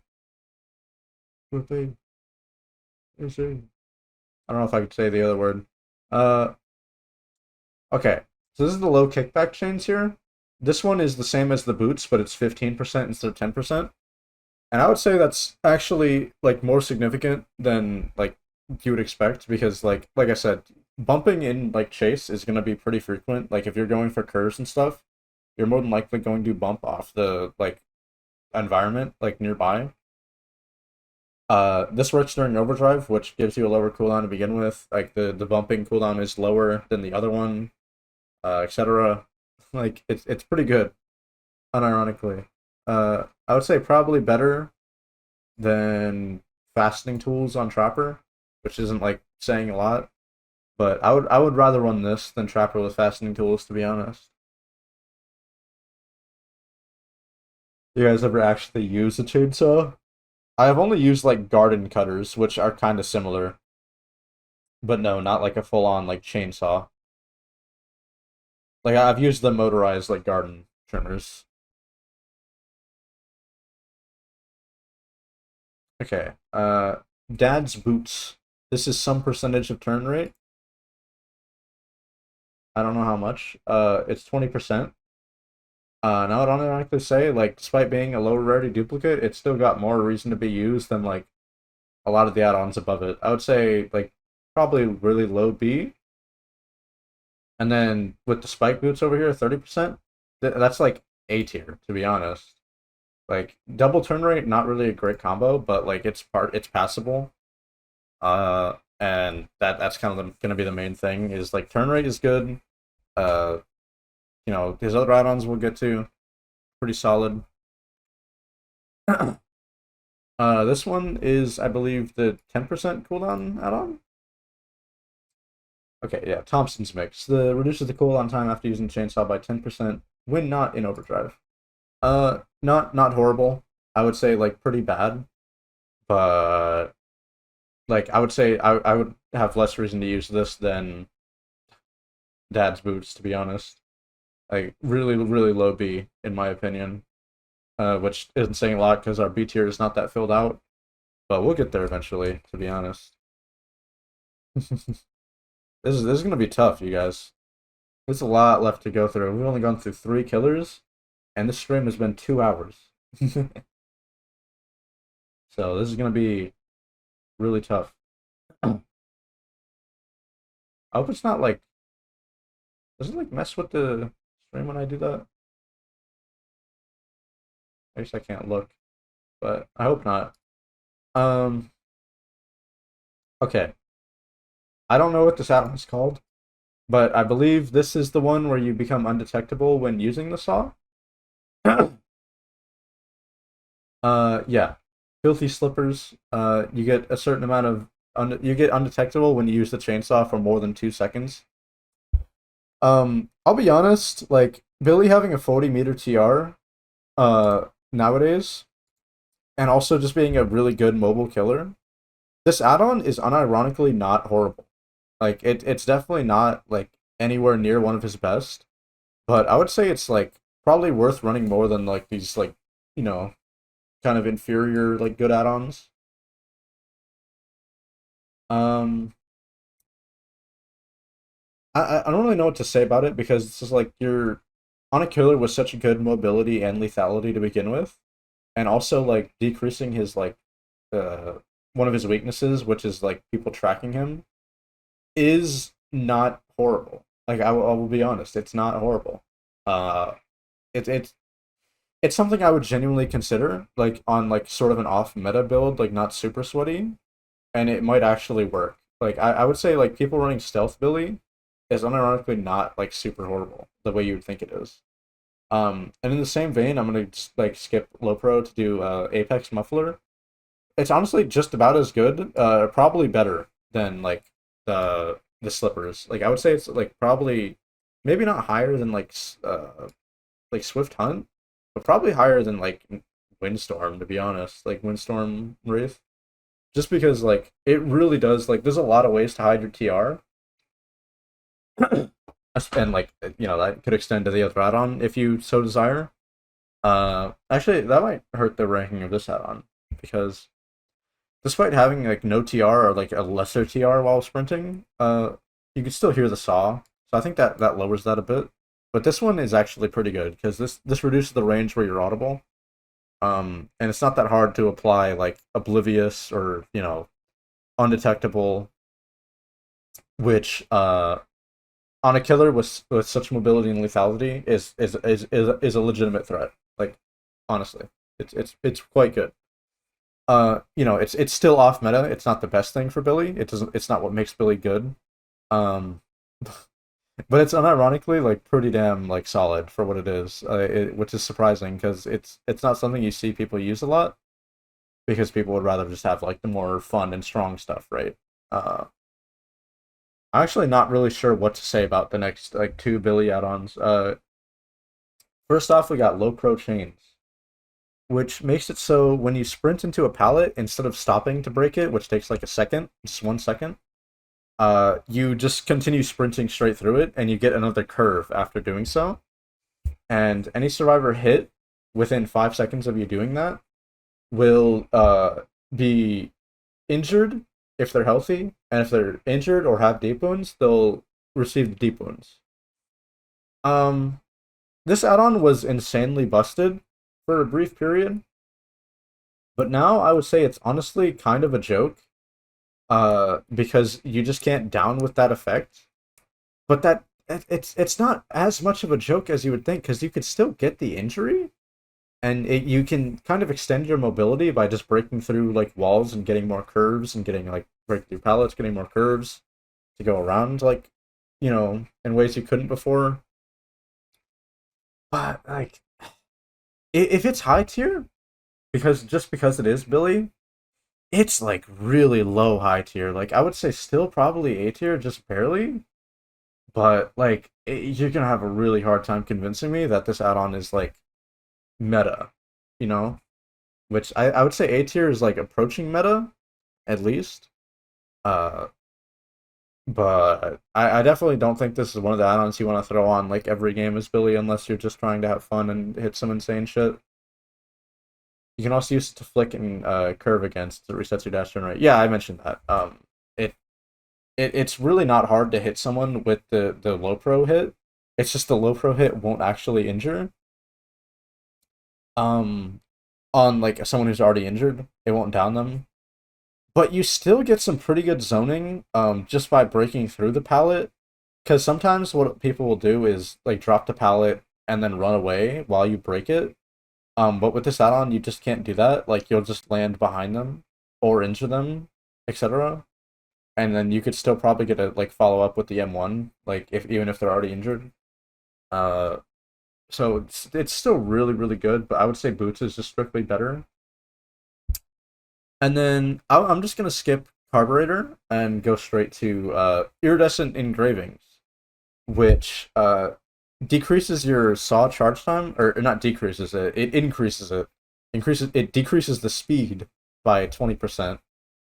It makes it take 3 whole seconds to charge the chainsaw, which if you remember when we talked about Wraith, 3 seconds to charge up your attack is a long, long, long time. That's a long time, but this also gives you 20% speed at all times. Like, which is insane. Your mobility is up. Your chase lethality is up. Zoning is better. Almost every add-on that you can have is just better when you're running Ravings. The windup doesn't hurt Billy as bad because like what Billy is gonna want to do is get into a position in a spot and then like hold mouse 2 to charge it while zoning at the same time. So yeah, this add-on is like super S tier if there even was an S tier. It's what makes Billy good. It's legitimately making Billy good right now. Like especially because like it's kind of like it's a slight bit like compensated by overdrive existing and giving you like charge speed as a bonus when you get into it. And honestly, like charge speed during not charge speed, but like the movement speed you get during overdrive with this add-on is like unreactable. It's insane. It's genuinely like so hard to do anything about unless you're so like preemptive with dodging and know exactly when the Billy is gonna dash. Uh, so yeah, like very very S tier. I like any killer in the game would be happy to have engravings, to be honest, or anything like similar. It's the same what you can do with it. Yeah, it's really like absurd. And that brings me to Tune Carburetor, which does pretty much the opposite. It decreases your charge time by 20%. So instead of like 2.5 seconds, it's 2 seconds. But it decreases your movement speed, like your base movement speed, to 110. Your 4.4. But honestly, with Billy, this doesn't hurt him like as bad as like it hurts anyone else. I want to say like it's either S tier or like really high A tier. This add-on is really really really really good. The charge speed is so fast that you can really like fuck up anyone who's like used to like muscle memory while chasing Billy, just on account of like how fast you go. especially combined with engravings. Like I would say double engravings Billy or like double iridescent Billy is like super S tier. He's really strong. He has a lot going for him. Um, yeah, it hurts him on the maps that he's already bad on. Like I would say this add-on is a force multiplier. If you're on a map where Billy's good, which is most of them, let's be honest, uh, this add-on will make you like do a lot more with your power. It'll make your power better in a lot of situations where it's otherwise like not as strong. Uh, but if you're on a map that sucks, like for the killer, this add-on just makes you like it's like unwinnable. Like it doesn't matter that the charge speed is 2 seconds. Like on Larry's where it takes like a quarter second to like round a corner. Uh, every like you know where you can round a corner like every quarter second. Like it doesn't matter. So like we'll see how I feel, but I'm feeling like both of Billy's like Eries are like really strong and almost always worth taking in some capacity. Like whether you take this one in like boots or low pro, or this one with boots and low pro, or like Apex muffler or something. Like I would say pretty solid. Like you're going for a lot. Okay. I'm gonna take one quick break, not as long as the last one to get the tea. I just have to use the restroom. I've drank half of this jug of water already, so we'll be right back. Next up, we got Nurse, who I think I can memorize most of the add-ons for without looking, but we'll see. Really interesting, because I forgot to put her on screen. Also really interesting because like she really doesn't need help. Like I think we all know that. But the fact that she does have so many good add-ons like really says a lot. Let me move you over, Sally. Come on, get in frame a little better. Oh, that's everything else. That's not what I wanted at all. There we go. Okay, so Nurse. Killer really doesn't need add-ons. Let's be honest. Like she has so much going for her without them. That honestly, you're kind of like trolling if you run like any of her good ones. It's just like you're kind of looked down on for running them. Uh, but we'll get to that. Uh, First up is Metal Spoon, which is of course the one that like immediately did not recognize. Like out of all of them. This one makes it so when you hit a survivor with a blink attack, their breath, like their grunts of pain, are louder by 50% for 60 seconds. And let's be real. Like this is probably one of the only like really bad add-ons this killer has. Like this add-on doesn't do anything at all. It's genuinely I don't see the point because it's just one of her perks turned into an add-on slot, which isn't like a bad idea on paper. But the problem there becomes uh it's constantly just power crept. Like you could either just run the perk if that's a problem, or like if it's not a problem, why are you running this? And then like if you did need this add-on, survivors can just run like OTR or Iron Will, which counter this because it just completely shuts them off. Uh, or at least like I think it might counters them now. I think they reverted that, but like they can't seem to decide, and I don't really think it's still not worth using. Like I don't think Iron Will hurts Nurse that much in particular. So like I just think this add-on's horrible. Like it's genuinely so awful. Like it's one of the only like F tier add-ons that like I'm almost tempted to put in Super F to be honest. Um, Plaid Flannel, like unironically, like it's supposed to be like a training wheels add-on. This add-on shows you the pathway, like the target location of your blinks, which is a good effect. Like it's unironically a good effect. Problem, it's bugged. It's not accurate. It doesn't look right. It doesn't spawn in the right spot. But it's close enough. Like if you know Nurse well, you'll know this add-on doesn't really work like as intended or like advertised. But like even if you're good at Nurse, I would say this add-on is genuinely good, just because you won't get like blocked by something you can't see. you can kind of get a feel for how the map looks, even if you can't see. Like if you're in a building and you're trying to blink out, and there's like a random like rock or like hedge bush or something that blocks your blink, you're going to be able to like see that and avoid it. So yeah, I would say genuinely like probably like a C tier add-on. Like it's pretty good. Uh, Probably not better than like Purple Windstorm, but I would say it's honestly better than all of those, like the ones below it. Which is saying a lot. Um, okay, White Knit Comb. This add-on decreases your lunge range after a blink by 50%. Uh, which is like it's a terrible effect, but this is the add-on I would recommend like anyone who wants to get good at Nurse use, because this add-on doesn't necessarily negatively affect you if you always or very often blink as close as survivors as possible, which means you're good. You're getting good at the killer. The more you use this, because you're like training yourself to blink closer to survivors and not like roughly, behind them. So like I would recommend people use this if they want to like really optimize their nurse and get better at her. But that doesn't make it good. It's still a super F add-on. But uniquely, it's a super F add-on that doesn't always necessarily affect you if you're like good enough at the killer. Like if you just land your blinks well, you won't feel this add-on, but it does mean that like you will have effectively less range because you'll have to be blinking on top of people to like get your hits. So yeah, super F. It's bad. It's bad on purpose. In a similar vein, Dull Bracelet decreases your overall blinking range by 20%.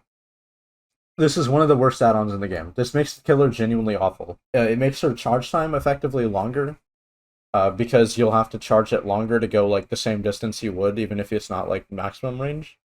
It just makes all of her ranges lower. It doesn't like compensate her in any significant way. It's horrible. It's so bad. There's not much to say. It makes the killer worse by using it significantly. Like significantly more than the comb does. Like her second meme add-on. Um, it's just not gonna talk about that one too much. That one's obviously bad. This is Catatonic Boy's Treasure. Oh wait, no, I need to talk about the horsey first. I forgot I got ahead of myself. This one decreases the penalty when you miss a blink attack by half a second. It's normally a 1 second extra like long fatigue, uh, but instead with this add-on, it's a half a second longer. Really, to be honest, like, it's not bad. Like less fatigue is always good. I would say probably like somewhere in the range of like around the plaid flannel, because ideally you'll know like just don't swing. It's not worth it. But like sometimes swinging might be actually legitimately better, like in some situations, but not very many. Uh, Sometimes you just kind of got to go for it, and if it misses, then this add-on will help you. But it used to be a lot better when it was like 100%. This was genuinely like probably B tier as fuck. But now that it doesn't like completely like remove the penalty, it's pretty bad. I wouldn't recommend using this under like any circumstance. Um, what I would recommend, however, is the Catatonic Boy's Treasure. Now, this reduces the additional fatigue you get from chain blinking by 65%. Um, and I believe that's somewhere like close to like half a second. It's not quite, but like you're not always gonna swing after every blink, but you'll almost always want to chain blink if you're in chase. So just getting less fatigue for chain blinking is really really good. Uh, I'd say probably in the range of like motor oil good. Like it's a really good effect to have. It just you get punished less for going for something and it not working out, which is really fun. Just you have more opportunities to use your power and recover from it quickly. I'd say that's good. It's just really simple, but it does a lot compared to like the other ones, the other options. Um, and then next up is Pocket Watch. Pocket Watch gives you an extra, I believe, half a second or a full second. I believe it's half a second though. To perform a chain blink after like your first blink, which is probably one of her like honestly better add-ons. Like I would say this add-on is genuinely like A tier as fuck. Not like amazingly strong, but just like having more time to like you know choose whether or not you want to chain blink and then charge it like a correct amount. That matters a lot for like trying to like use what chain blinks are for, which is to readjust your first blink and follow up with an attack. You just get more time to do it. I think it also like effectively increases your range by like a slight amount, but you know, not incredible under any circumstance. It's not like that incredible, but it's really nice. Okay, I'm actually double checking. It's not half a second. It's 0.2 seconds, which is still good. It's like a 20% increase. It's kind of a comfy add-on, all things considered. Uh, but you know, for nurse especially, she doesn't really have that much else to use in the first place. So just I would say it's one of her more like strong add-ons. But I'm playing versus Freddy IRL right now, and I'm fighting to stay awake. If you want to lurk or anything, feel free. Don't feel pressured to force yourself awake or anything. Not going anywhere. VOD will be here eventually, so don't worry too much. Uh, Take care of yourself if you need sleep on stream. Maybe someday. Um, okay, I actually wasn't too sure what this add-on did because it's been reworked a few times. This is Dark Cincture. This one increases your movement speed during a chain blink window, which is kind of similar to like Blight's slam duration add-ons. It just means you move faster while charging the blink. Which, to be honest, that doesn't do like anything. You're slow as hell, so moving faster doesn't really help. I wouldn't recommend this like to anyone. It's really bad. Like low D as fuck. I've never seen anyone like actually use this.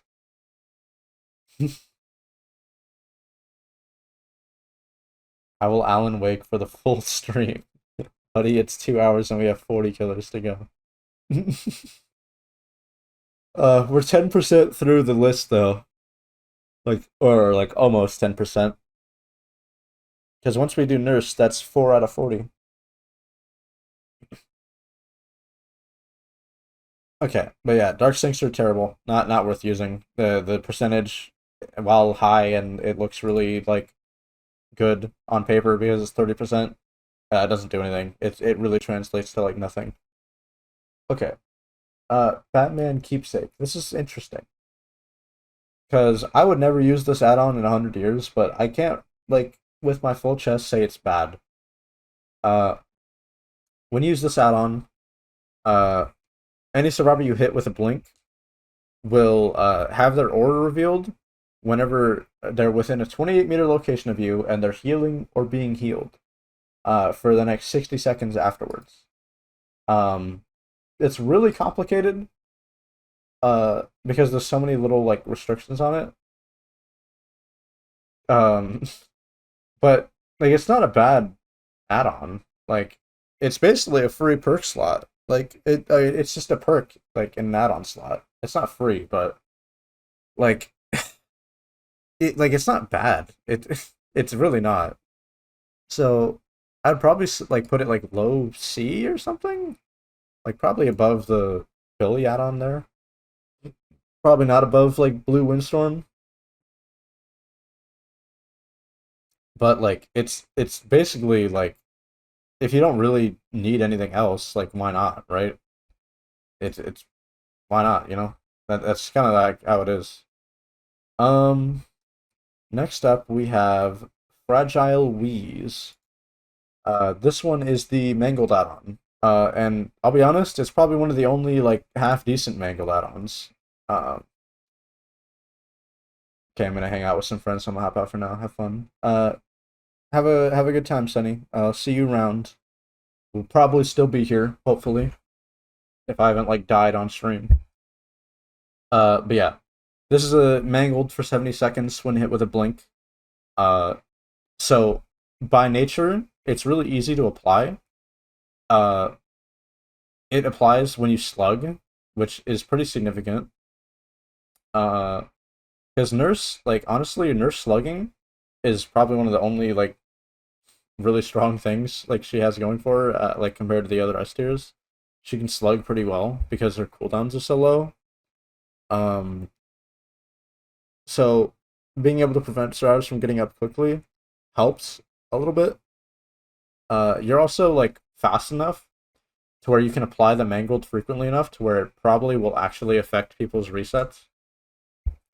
But honestly, still not like great. Like I would say like low B because it's just like mangled is so bad right now, especially on the timer, that I don't really know what to say about it. Like it's just not really good, to be honest. Um, God. Next add-on is heavy panting, which makes it so on your second blink, second or third blink, you get a 30% longer lunge attack. You get a 30% longer lunge attack, which isn't like a lot, but it's significant. Because this is one of the only things that effectively increases Nurse's range after her rework. Before she had add-ons that would increase the range that which she could blink, which meant she could travel further. Uh, but this one purely increases like just the lunge attack itself, so you still have to get relatively close to survivors with the short range blinks, and the chain blink especially, which is short range. But this just makes it so much more forgiving, dude. Like you can hit from so much further. Like you don't really even have to like be that close to a survivor to hit them. You can be within like 5 meters and still hit them, even after the swing is already like visually like over. It's ridiculous. Like this add-on is just it's one of her best. It's not her best. Absolutely one of her best. And more like of a like strong pick than like a lot of what else she has. Because to be honest, we're getting to some of her like real stinkers. This one is Spasmodic Breath, which is one of her worst add-ons. This is her third meme add-on so far. Uh, which when you hit a blink attack, it increases your movement speed to 4.6, so you just become a normal killer. But you don't have a power anymore for that entire duration. You have to go 60 seconds with no blinks and normal walking speed and your nurse. So you're basically like the worst killer in the game for 60 seconds. And then after the 60 seconds is up, you still have to wait for the blinks to come back. Like you still have to wait like an extra like what, like 4 seconds to get both of your blinks back, or 6 with another add-on. It's so horrible. It's so bad. I don't know what they were thinking making this add-on, but it's genuinely awful. Like this add-on, you run it to get no power for a portion of the game. I genuinely have no clue what they were thinking. It's god awful. I would never recommend running this even for a joke because like you could just play like Trapless Evan and get the same experience. Okay. Uh, this one is Anxious Gasp. When you blink through a survivor, they will scream and reveal their location. Uh, I don't really know what the plan was with making this add-on, but it's horrible. I'll be honest. The when you blink through a survivor, you're going to see them anyway. So this add-on just basically is an auditory warning that you did it, and I don't know why you would want that. It is a fun score event at least. Like sure, there's economic reasons to run it, but like you're still investing like 4,000 points to purchase it just to get like 200. for hitting someone. That doesn't seem worth it. I think this add-on is genuinely like super F. It's so ass. It doesn't necessarily do anything like negative, but the screaming is annoying. It just basically signals to the survivors you have a worthless add-on slot. Um, which I just think it's so bad. I don't want someone to scream in my ear when I run past them. Crazy thought. So I don't know what this add-on is attempting to do. Uh, okay. Last of the blues before we gotta do a quick ad break and like hydration break. This is uh ataxic respiration,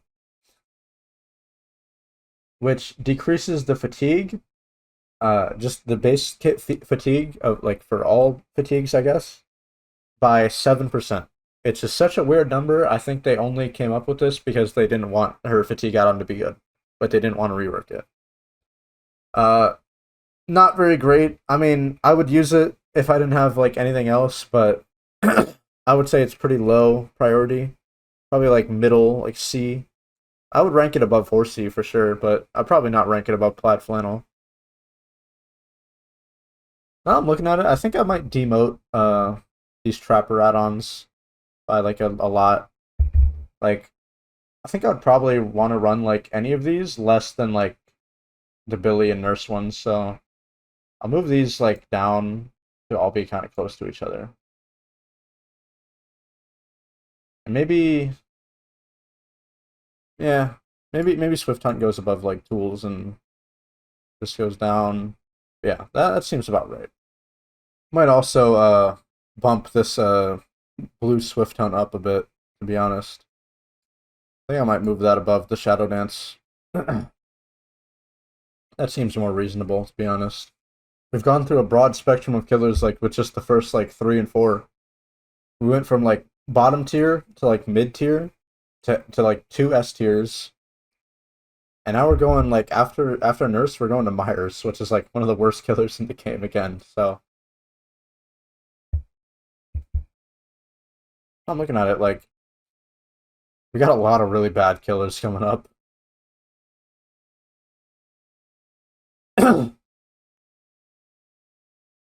So it's gonna be tough. We're gonna fill out the bottom of the list so heavily. I'm wondering like when it's gonna get to a point where I just want to like expand the list to have more tiers, because that's gonna require like probably not like a big reorganization, but like a big restructuring at least.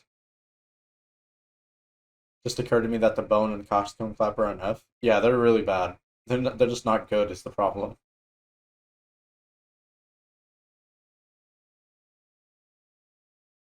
Okay, maybe they're not like as bad as like the Jaws. I think those are pretty bad. Like, but these are pretty bad. These are miserable. Good meme and bad meme could be their own tiers. I would say the F tier is kind of like the good meme. Like, there's a lot of like memey, like gimmicky add-ons in F tier, but that doesn't mean they're like awful. It just means they're really inconsistent. They're not worth using. Which one to use this one? This is Campbell's Last Breath.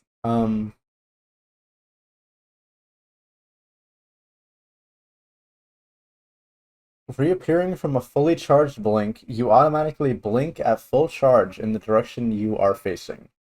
This requires that you have at least one charge left after the initial blink. Okay, I know what this add-on is. This is the like turbo mobility, like the turbo fuck you mobility add-on. You just go like 40 meters instantly with no like charge time in between. This add-on is really, really fucking good. Especially because like if you get like good enough at Nurse, you can kind of like 99 it to get like roughly you can get roughly like the maximum distance without triggering the auto blink. And even if you do trigger the auto blink, even by accident, you can like aim it to like go like you can aim it down to go a shorter distance still, like how you can with regular blinks. So this add-on is genuinely really strong. Like it's one of the better ones, to be honest, for Nurse. Just because of like how quickly you can get around. it puts her mobility kind of on par with like Blight and Billy, like a little bit, not quite, but a little bit, which I think is good. It's just like she has to run an add-on for it, while the other two they just get it by existing. Okay, which one are you? This is Kavanaugh's last breath. When succumbing to fatigue, all survivors within 8 meters of you become blindness. They receive blindness for 60 seconds. This is awful. This is one of the worst. Like I don't think I've ever seen a good reason to use this aside from just like basically being like a knockout like slugging nurse. Like I don't get it. Like I guess with that slugging thing in mind, sure. It's not like necessarily horrible, but it's really bad. You turn off a few annoying perks, I guess, but it still feels like just kind of anti-solo queue, which isn't really what you want to be. Um, okay, what are you? This is this is Badman's last breath. Uh, Hitting survivors with a special attack grants the undetectable status effect for 25 seconds, and this has a cooldown of 45 seconds. This is one of her best add-ons. To be honest, you might not expect it from like a stealth add-on, but like it's really high tier as fuck. Like probably probably move like breath down a bit over Poots, but like basically just being undetectable like for a significant chunk of the game. That's not insignificant. That's really good, especially on a killer as mobile and as lethal as nurse. And especially because the add-on's really hard to like read unless you're the one getting hit. Um, it's not really going to be necessarily obvious where you're getting the undetectable from. And this actually lets nurse like surprise attack surprisingly, which is pretty good. And final one. This is Jenner's last breath. After using all blinks, press the active ability button to immediately blink back to your starting location and gain an additional blink in the process. So you can use a chain blink after that. Genuinely, yeah, this is one of her best add-ons. This is like super S tier, if there ever was an S tier like add-on for nurse. Like it's really good. Um, you essentially get 4 blinks, especially because double blacking is as good as it is against nurse. People are gonna want to like run back to where you started blinking from. So when you just have a button to immediately go back there, and then blink again, that hurts a lot. Like no one's gonna have like muscle memory to like verse this add-on. Good. It just kind of denies so many options. It's insane. I think it's honestly better than carburetor. um. Okay. Matchbox is the one that makes you 110, but you have 1 blink. And I would say honestly, just like the carburetor, which makes you 110, this one actually increases your speed but takes away from your power. But it's still like really good. Because you just have a blink while being like a regular killer. Like you there's not very much counterplay to that at all. Like the map mobility you normally get is increased by a lot because your passive movement speed is higher. All of your movement speeds are higher. Your blinks actually I think become a little bit faster. Um, and in general, you can just play walk down nurse, which is like the strongest way to play nurse, like or most consistent way to play her at least.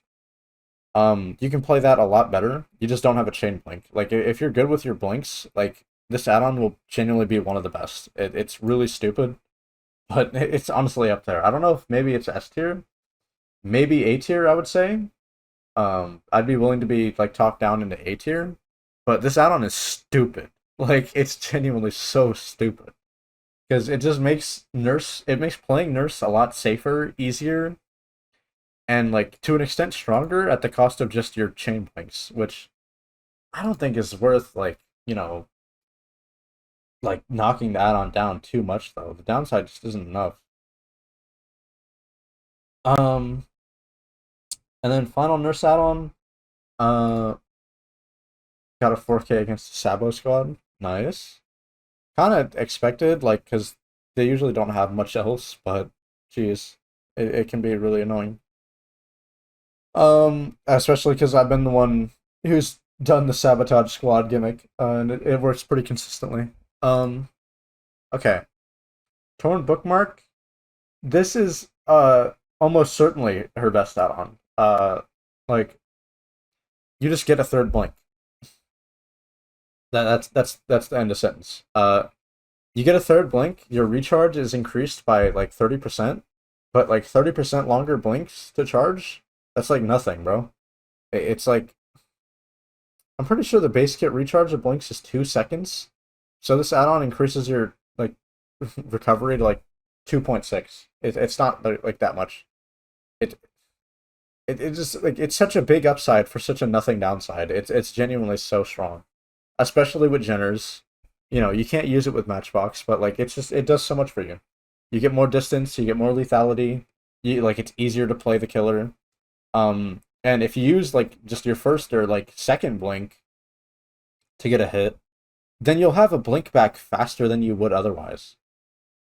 Like you can two blink someone and then wait 2 seconds. Like by the time your fatigue is up, you're already gonna have like two full like blinks like ready to go. And especially if you one blink someone, and like hit them, then you'll just hit them immediately after with the one of the three blinks like afterwards. Like it's so strong. It's insane. It's ridiculous. I don't like this add-on. I don't know why they buffed it. I don't know what they were thinking, but I don't know how stuff like this just gets a pass. It's absurd. Um, yeah, that was Nurse. One of the more interesting add-on sets so far for sure. Um, but yeah, so we because we had two like S tiers back to back, we actually managed to fill out like most of the tier list now. Nurse came in with a lot of really terrible add-ons. Uh, but like she also came in with just as many really good ones. So now we can move on to next killer on the docket, which will be Michael Myers, the Shape. And he's gonna look really small on my overlay, I think. Okay, no, he's not. He looks normal. Now the thing is with Myers, this killer is genuinely so terrible. I can barely give him a pass on like anything. Like he maybe has like three add-ons that are actually good, and the rest might as well be worthless dog shit. Like they don't really help you at all in most cases. Okay, so before I get ahead of myself, let's just kind of get into it. Okay, boyfriend's letter, I think this is called. This add-on is terrible. Uh, it increases your lunge attack during tier one by 50%, which is basically nothing. This add-on is super F. Like, it's not even super F because it negatively affects you. You just don't want to be in tier one. So like, and you're only in tier one for so long, before this add-on just turns off for the rest of the game. It's horrible. I wouldn't recommend ever using it. And I'll explain why later. Like I know there's gonna be some troubles with that. Some people might have some disagreements, but we'll get into that later. Um, this is just a strand of hair as an add-on. Um, I don't know like the percentages on a lot of these, but they're really like really bad. Hold on, let me pull them up really quick. Uh, add-ons for Evil Within. Okay, blonde hair increases the duration of Evil Within by 10 seconds. Uh, okay. But it also increases the time to reach tier 3 for the first time by 50%. Uh, this add-on is terrible. I don't see a reason why you would want to use this, like, at all. I would say honestly lower than like all of these. All of these, it's really bad. It's like one of the weakest that he has out of like the duration add-ons. But you know, we'll kind of get into that a little later.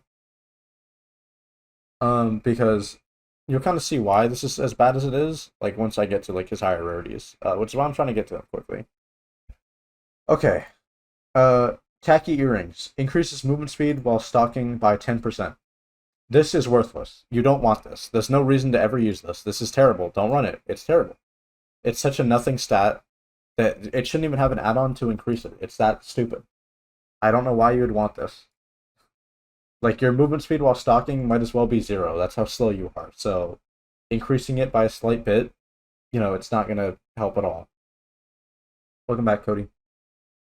Okay, but finally, like a slightly interesting add-on, Memorial Flower. This increases the stalking rate by 11%, which is not bad. It's not too terrible. It's a low rarity. It's power crept. There isn't really much reason to use it, but it exists, and it's like the only like decent brown add-on. So consider it. The next one is Jewelry, which increases your movement speed while stalking by 20%. This is awful. You don't need this, like I said. However, unlike the brown one, this one is not super F. It's just regular F, because I still think it's terrible, but it has a funny kind of gimmick synergy, which I'll actually just explain now. If you run this with Jewelry Box, these two, then your passive stalking, like when you don't have anyone in your line of sight, is it's basically just 4.6. Like as long as you're in tier 2, and you're just holding mouse 2, you could just hold mouse 2 the whole game and play normally, and it's basically like the most optimized like Myers you can get. It's pretty funny. Still bad because you're just playing Myers with essentially no add-ons at that point. Because like you can accomplish basically the same thing by just playing normal Myers with like a stock speed add-on. So why would you want to do this? I don't get it. Next one is Hairbrush. Increases evil within duration by 20%. But increases the time to reach evil within 3 for the first time by 50%. And yeah, like it's basically just a strict upgrade to the blonde hair. The blonde hair is just blatantly awful. Actually, I might demote it on account of like how like it's the same as the hairbrush but worse. So I would say honestly like high F. Like just it's really nothing. The 20 seconds really isn't going to affect you positively in any meaningful way. But the 50% penalty is because it whatever time you save by being an evil within longer is going to kind of be eaten away by it taking longer to get there. Okay,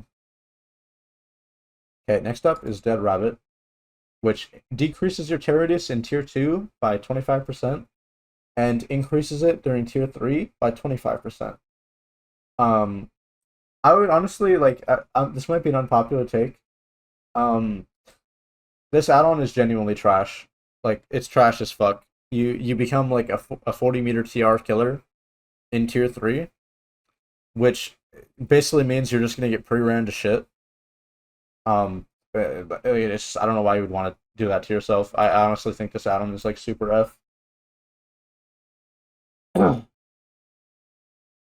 um, I only run Rabbit with monitor. Yeah, pretty much. Like that's like one of the only ways to make it work.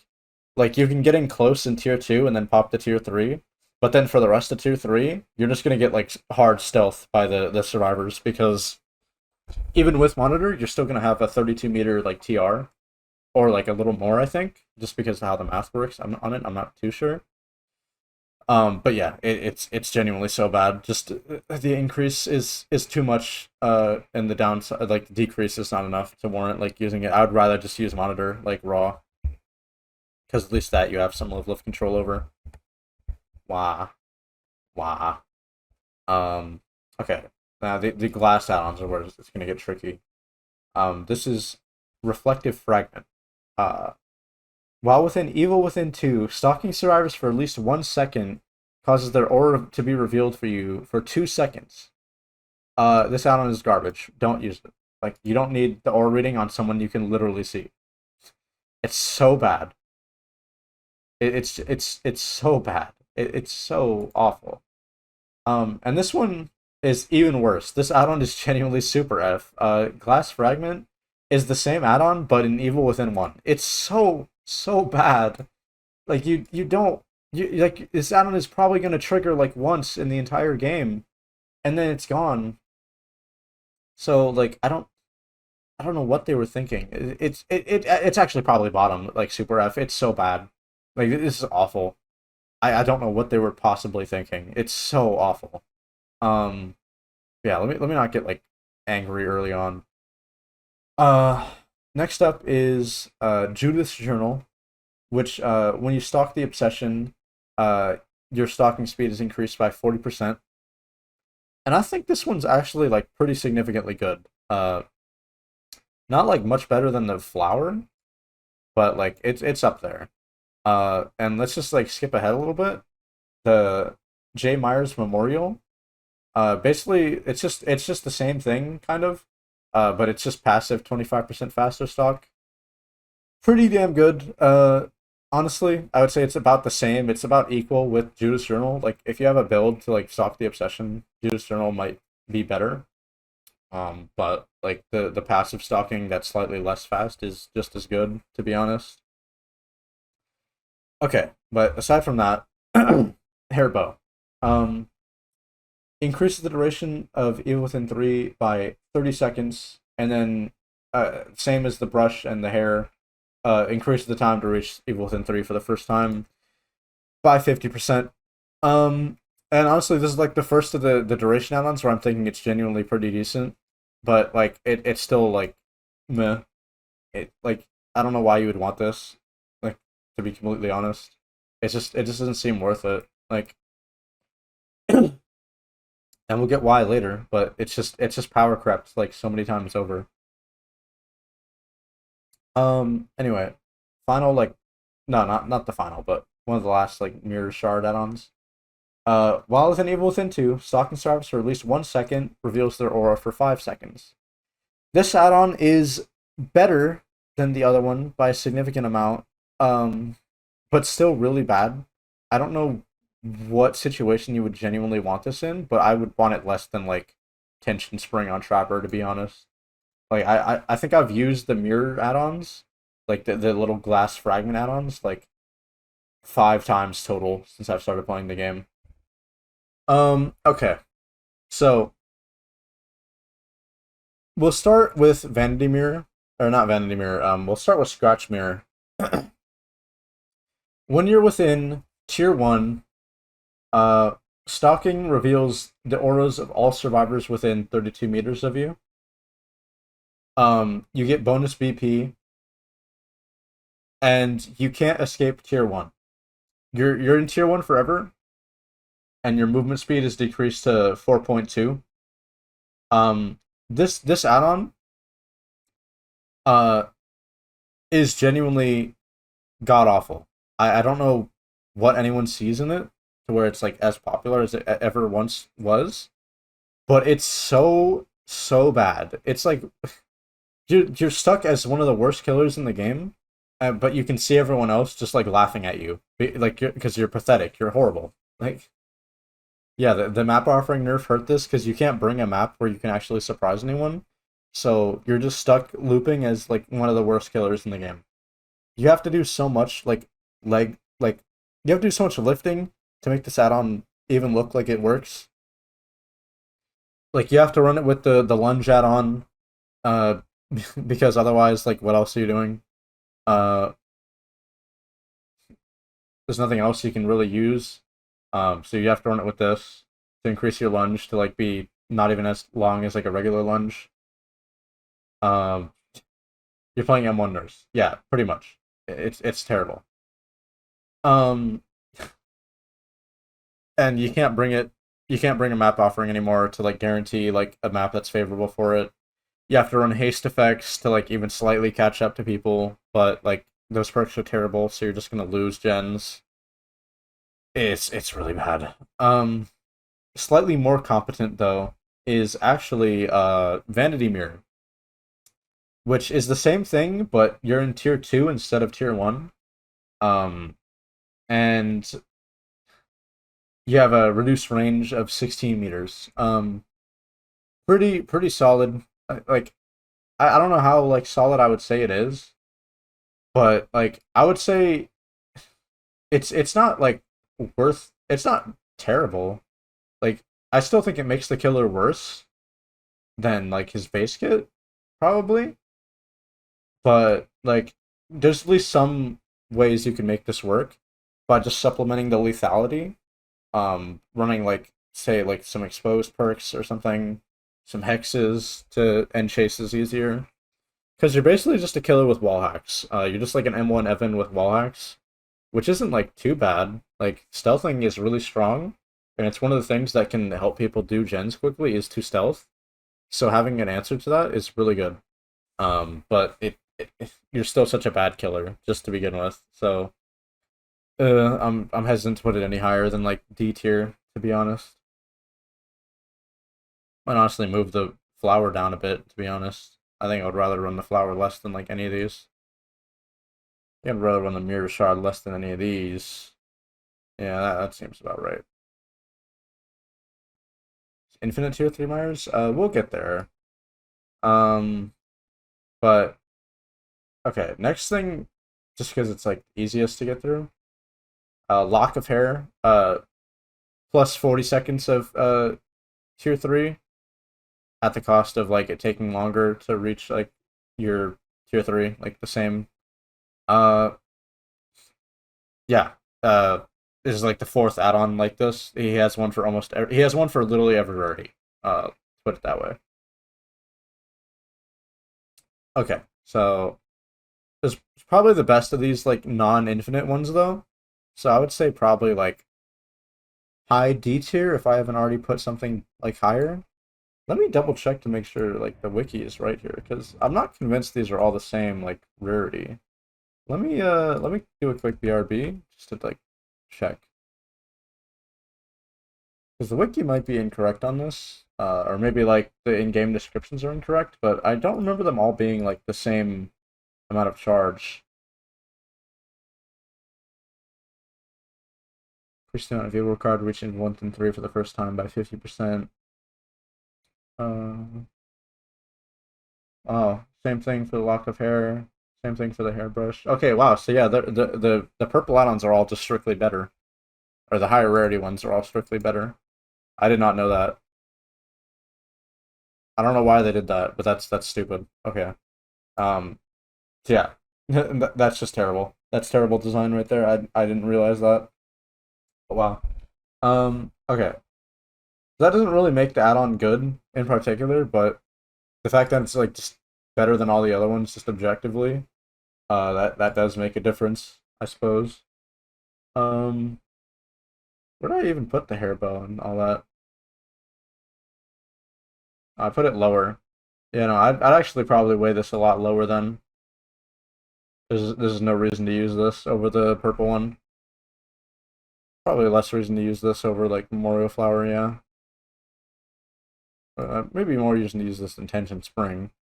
Um, Tombstone. Tombstone Piece. This,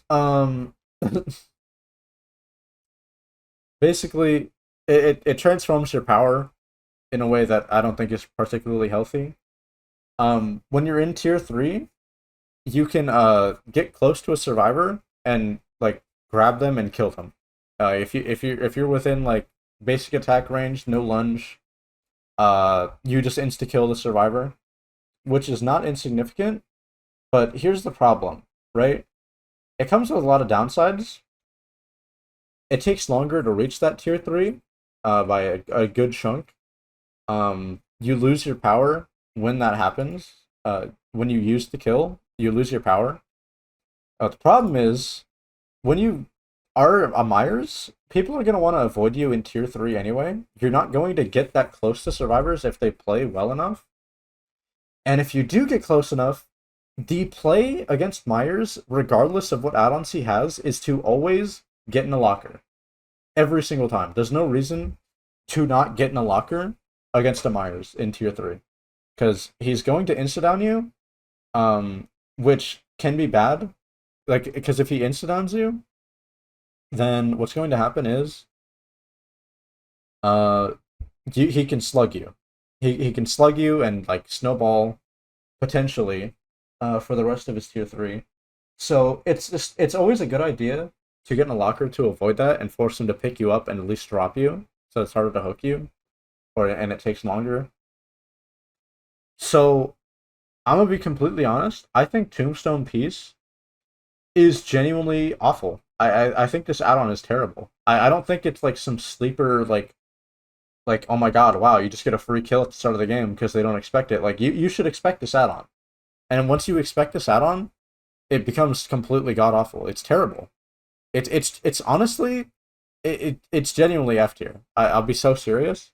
And it's not looking better for the tombstone, the iridescent tombstone either. This add-on is just as bad for different reasons because this add-on makes it take even longer to get your power, and you move slower when you get it. Okay, so like this add-on runs you through like more stock progress of the survivors, which is a limited resource. Um, and then you just kind of are worse in tier three completely. You're one of the worst killers ever. It doesn't remove your power when you get a kill, but you're just permanently 9% slower. So this add-on is like super F. This add-on is god awful, terrible. It's high up there, but it's really bad. Honestly, I might put Tombstone in there too. Don't tempt me. I might lower this because the amount of downsides this comes with is like really bad. It decreases your tier three duration, so you can't like really bank on someone just getting out of the locker or anything. Like you kind of just get denied by a locker existing somewhere on the map. And the next issue with that is like you have to, like I said, like stalking is a limited resource on survivors, and this add-on makes you take so much more of it to get tier three for the first time, to where it's genuinely not worth it. Like by the time you like get through like your first tier three, so many survivors are just not gonna have stock progress anymore, especially if it's not the one you killed. Like if you kill someone who hasn't been stalked, then you just like are probably not gonna get that many more tier threes for the rest of the game. So yeah, I might honestly lower this down a lot. This add-on is genuinely awful. It's so bad. I'd probably put it higher than like the jewelries and stuff, but still, it's just not saying much. And finally, Infinite Tier 3. Like this is literally Myers' only good add-on. I'll be honest, it's like it's up there as like his best in slot add-on, like undeniably. But the problem is, like, his other like really good quote unquote add-on would be Tombstone Piece. But since Tombstone Piece removes your tier three, um, then you'll have to like stock to get it back, and by the time you use like one or two tier threes with the Tombstone, you've taken so long to get it that like no one's gonna really have that much stock progress left, and if you can't get it again. Just yeah, this killer is so awful that like this is like one of his only good add-ons. It just makes you an exposed and like perma exposed, perma coup, perma like superior anatomy, I guess. Not superior anatomy, like dark arrogance like killer. That's your power. You get like some stat buffs. Yay, congrats. That's your best add-on. Especially because this lets him camp. You can legitimately camp with infinite tier threat. It's like the only thing the killer is good at. But that's about it. Um, oof. Okay, Myers. That took a while to get through. Oof. My throat really starting to hurt. Let's look at this tier list though. It's already getting quite large, and we've only gotten through the first 5 killers. It's taking me 3 hours to get through. Hmm. Uh, things not looking up because next up we got Hag. Like, bro, idea? What's up?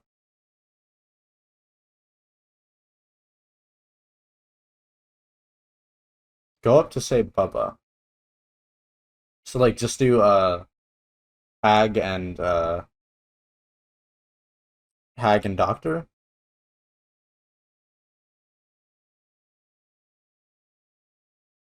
Okay, I'll try to see how I feel because I don't feel like I'm gonna die anytime soon, but I feel like I'm getting there. Like my throat is starting to hurt, and I don't want to like keep having to take breaks to like make tea. Uh, but I will take a break now that I've gotten through Myers. Uh, to take a big sip of this water and probably another bathroom break. Haga is gonna be a bit easy because I already know what I'm gonna say about a lot of her add-ons. Alrighty. Um, Lord have mercy on me. Um, Bog Water. This one. Uh, decreases the trigger range of Phantasm traps by 10%. Uh, this is this is really bad. This is terrible. This is no saving you. Like you're going in F. It's just terrible. Um, this one is Powdered Eggshell. Increases the trip duration of Phantasm traps by 20%. Unironically, this is a super F add-on. You don't want your traps to be like triggered for that long. Uh, Not only that, but there's add-ons that even if you wanted that effect, they do the same thing but stronger. So I don't see any reason you would ever use this. Rope Necklet increases the setting speed of traps by 10%. Not terrible, not impressive. I think it's pretty. No, wait. No, this is still like super F tier though, right? Because like 10% is nothing. Like it's still like it's like Trapper Gloves like tier to be honest, but it's even less than that. So I don't see a reason. Uh, Dead Fly Mud increases the teleport range of traps by 10%. Okay, and this is the first add-on where like you genuinely have a reason to use it. Like even if it's only an economic reason, I would still say it's not worth like completely disregarding. I would probably say like super duper low D though. Like it's just really bad. It's so power corrupt in so many ways. Okay. Uh, Dragonfly Wings increases the teleport range to strip phantoms and traps by 12.5%. Pretty much the exact same add-on, like identical stat wise. I'm gonna be so serious. Like that's not different enough to warrant like a difference in rarity. How about we just skip ahead and do the blue variant, which is the same exact thing. Uh, Increases the teleport range of traps by 15%. This is Dried Cicada. Um, these are all like basically the same add-on. I'll be so serious. Like, of course, this one is obviously the best, so I'm gonna put it like a little higher. But it's still somehow not the best teleportation range add-on. We'll get to that. Um, Anyways, next up we got the Pussy Willow Catkins.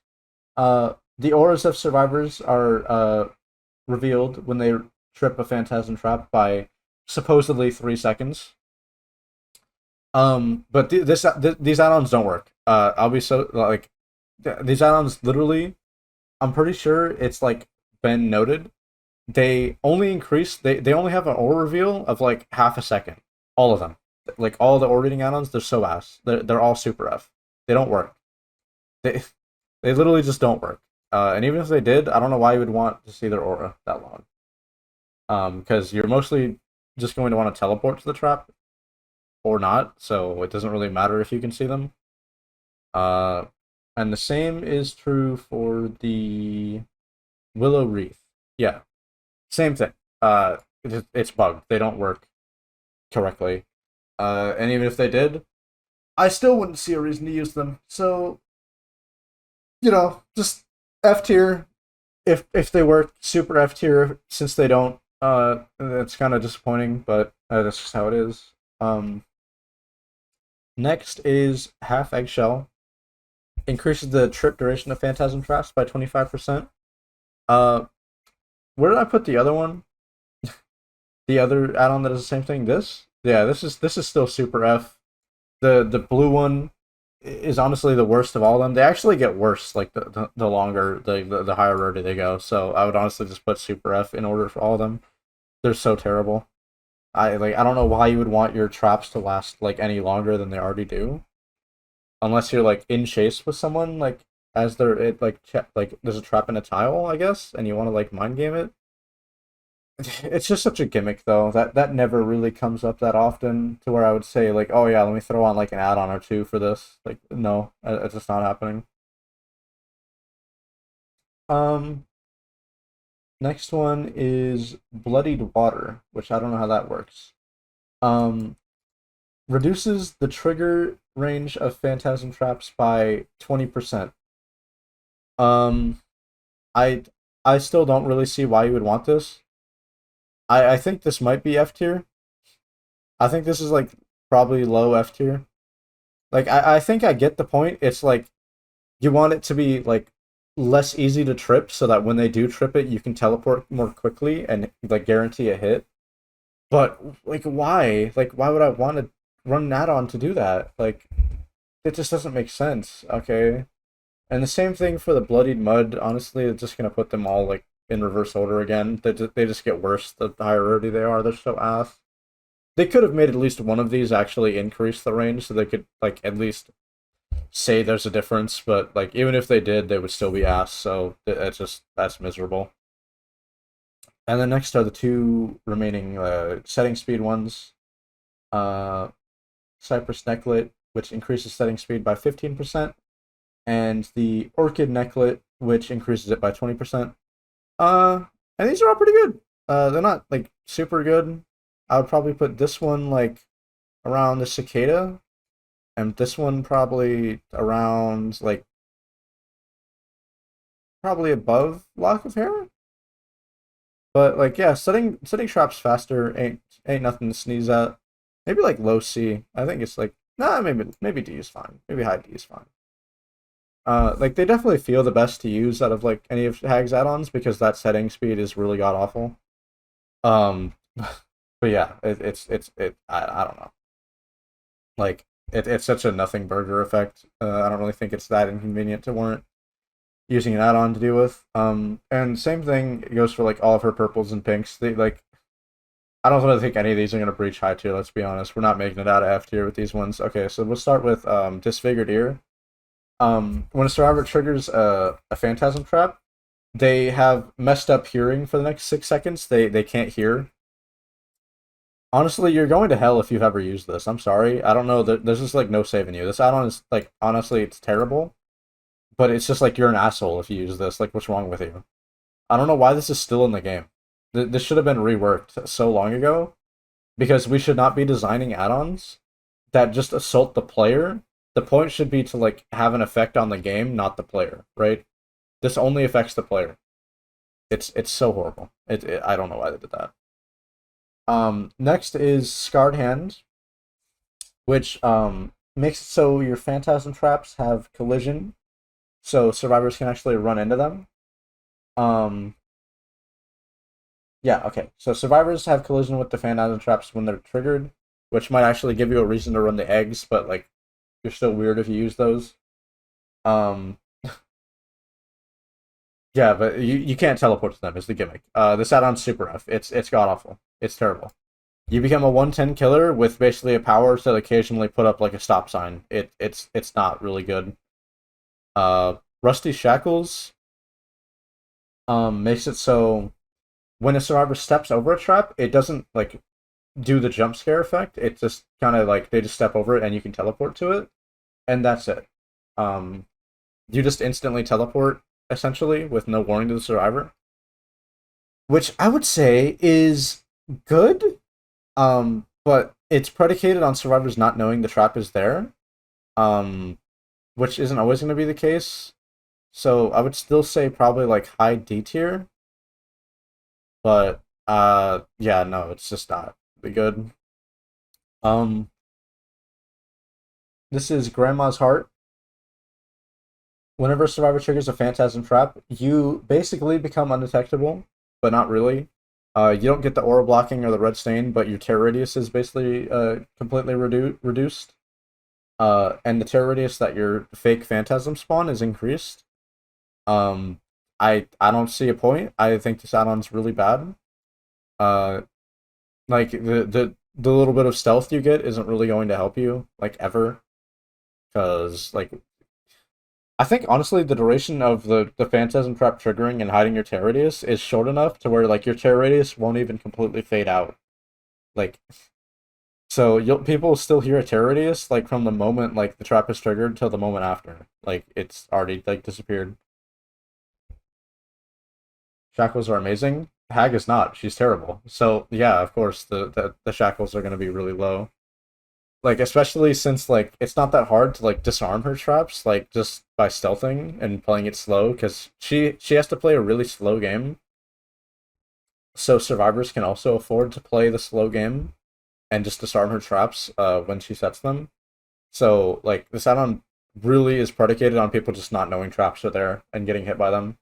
And that's not really going to be common when you play a trap killer, especially Hag, who's as slow as she is. Um, no, this is Waterlogged Shoe. You might be surprised. This is probably like her best add-on, but not because it makes her power good, but because it makes her the only like 117 like killer. It basically makes her permanently 4.8 at the cost of making her power miserable. So when you run Waterlogged Shoe, you get 7.5% haste forever. But you can't teleport to your traps just like the Grandma's Heart, or not the Grandma's Heart, the Scarred Hand. And instead, when survivors trigger a trap, they become hindered. Um, your traps, while they still technically do something, are like really really bad. But you can just kind of play stupidly. You can play like probably the best M1 killer in the game. So I think that already puts her like far above like anything Trapper has to offer.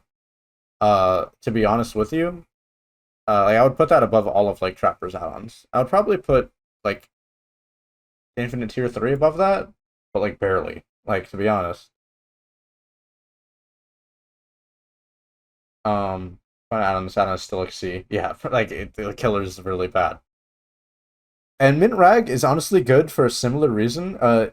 Like it actually makes her power like pretty good and consistent.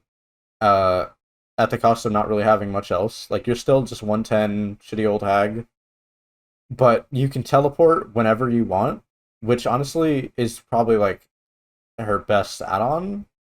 Uh, It also like just it means you're not really reliant on survivor mistakes as much, which means your power is more consistent, which is always good. Like if you just take a bad chase, you can just drop chase and you're fine. Even if like people are stealthily disarming your traps, you can teleport to the ones they aren't triggering, which is really significant. And you can still play Hag normally, like aside from that. While the map wide teleport like supposedly has a cooldown, um the like teleporting to like traps that are like triggered does not. You can still play Hag completely normally with this add-on equipped, which I think is quite nice. But yeah, that's Hag. Like pretty much all of her add-ons were weighted really heavily towards the bottom. She has so many god awful ones, and that's what makes her like as bad as she is. Is like her base kit sucks, and all of her add-ons suck too. Like they're just as bad. It's so like I had to put so many add-ons in Super F and F tier that I can barely like find her other add-ons like anywhere else. Um, yeah, that's Hag. Hello, Nolan. Welcome in. Really quick, we got ads like coming up, so I snoozed them so I can get through Hag because I figured she wasn't gonna take that long. But now I'm actually gonna play them, and I'm just gonna like sit around, take a drink of water, try and relax. And I'll be right back with you in a second. Hello. As a Demogorgon main, this does pain me a little to see, I have to admit. Is it because he has mostly bad add-ons? Uh, Thankfully, I probably won't get to Demogorgon for a long while. Like, probably, like, at least another, like, few streams. But I really can't imagine I'll have much to say about most of his add-ons. Let's try and get through at least Doctor, and see how I feel after that, alright? Because, honestly, it's really, challenging on my voice. If I can get through Doctor and feel okay, I might try and push all the way to Huntress so that we can get through a total of 10 killers. Or no, that would be 9, I guess. We'll try to get through Bubba, at least, okay? We'll try and get to Bubba. But after that, I'm not sure. Yeah, because Bubba is killer number 8. So if we can get to killer number 8, that means we'd be 20% through, like, the whole list. And that would be pretty satisfactory to end on for me. Let's try our best. Honestly, Doctor also I might not have that much to say about because like a lot of his add-ons are simply put not good.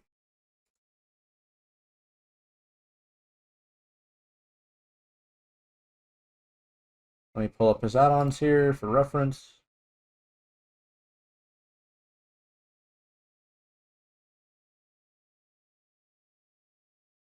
Okay. Now, we're in. Let's get it going. Uh, Maple Knight. We'll just start with this because it's kind of a bit of a like training wheels add-on. Uh, this one's really bad.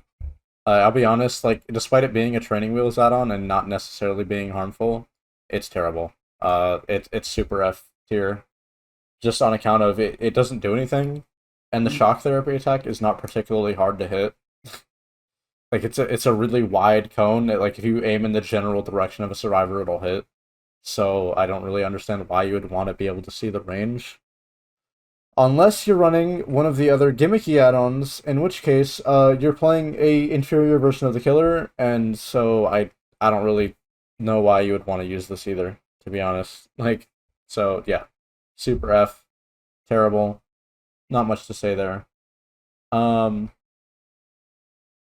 but the first real add-on is Calm Class 1, which increases your tear radius by 4 meters when Static Blast is ready, and decreases it by 4 meters when Static Blast is on cooldown. And on top of that, survivors in Madness intermittently hear a distant tear radius, or constantly hear one in Tier 3. So, this add-on does a lot for a Brown, and I would honestly say what it does is pretty damn good.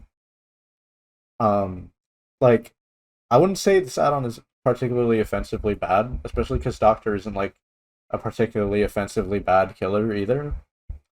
Um, it definitely like if you want to run this, I would pair it with something else. But like, there's three of these add-ons is the problem. Uh, so out of all three, this is the worst one. This is simply put the worst one. So I would probably put this around like Trapper's like spring spring trap over here. Range probably a little better, but yeah, there's no reason to use this. Um, yeah, I'll actually do the thing I did with Wraith and just go through like the series of duplicates because Doctor has a lot of them. It's like basically his whole add-on design. Um, Calm Class 2, same exact thing as mentioned previous, but the increase and decrease of the tear radius is 6 meters instead of 4. So, like, 6 meters off your tear radius whenever you don't have Static Blast ready. That means you can basically get another, like, second and a half of survivors not being able to, like, pre-run you, which as a killer, like, Doctor who wants to get in close to chase is really good. I would say that's honestly, like, really, like, probably low D, like mid D somewhere. Probably better than all like any of like Hag or like Myers add-ons, I'll be honest. But it is the duplicate, so of course there's gonna be a better one. Which is gonna be all the way in purple. Calm Carter's notes. Same thing as before, of course, but the increase and decrease is 8 meters instead of 6 or 4. And this one is the good one. You get a 24-meter tear radius when your Static Blast is on cooldown, and when it's on cooldown or when it's ready and you want to use it, you have 40 meters of coverage with no add-ons in play. Um, so not only can you get in close on people, like when you don't have your Static Blast, you can use your Static Blast to like find where a lot of people are, put them into like Madness 2 or 3, like really quickly, and then run up to them like without them being able to pre-run you as much. So I would say this is probably one of the like significantly like strongest add-ons like Doctor has. Um, Probably put it like I put it above the Windstorms, that's for sure. Would I put it above Trapper Sack? I probably would put it above Trapper Sack. Would I put it above Bloody Coil? I'd probably put it above Bloody Coil. Would I put it above Iridescent Stone? I don't think I would. Now, would I have Fragrant Tuft of Hair or Shag like up here? Maybe not. Maybe I think I would lower these a little bit. I think I would lower these like below Windstorm. But yeah. Pretty damn good. All things considered. Like C tier is not gonna be a bad ranking on this tier list. It's just like Doctor is kinda ass. It's kind of the main issue. Like when you do get in close, you have to hit someone with like like 5 shock therapies on average. Oh, I gotta moisturize. Okay, probably a good idea because I'm getting a headache.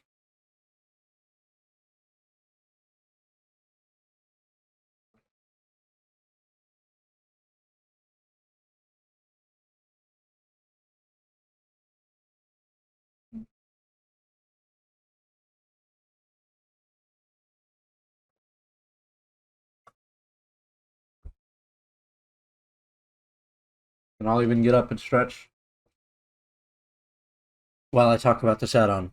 Because okay, so like I was saying, even once you get in close, like with the add-on, which is a good effect, you still have to like play Doctor, which means you're basically gonna have to hit the same survivor with the shock like 10 times to get a single hit, on average.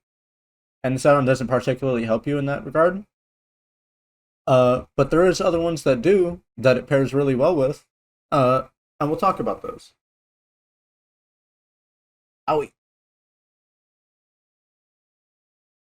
Woo.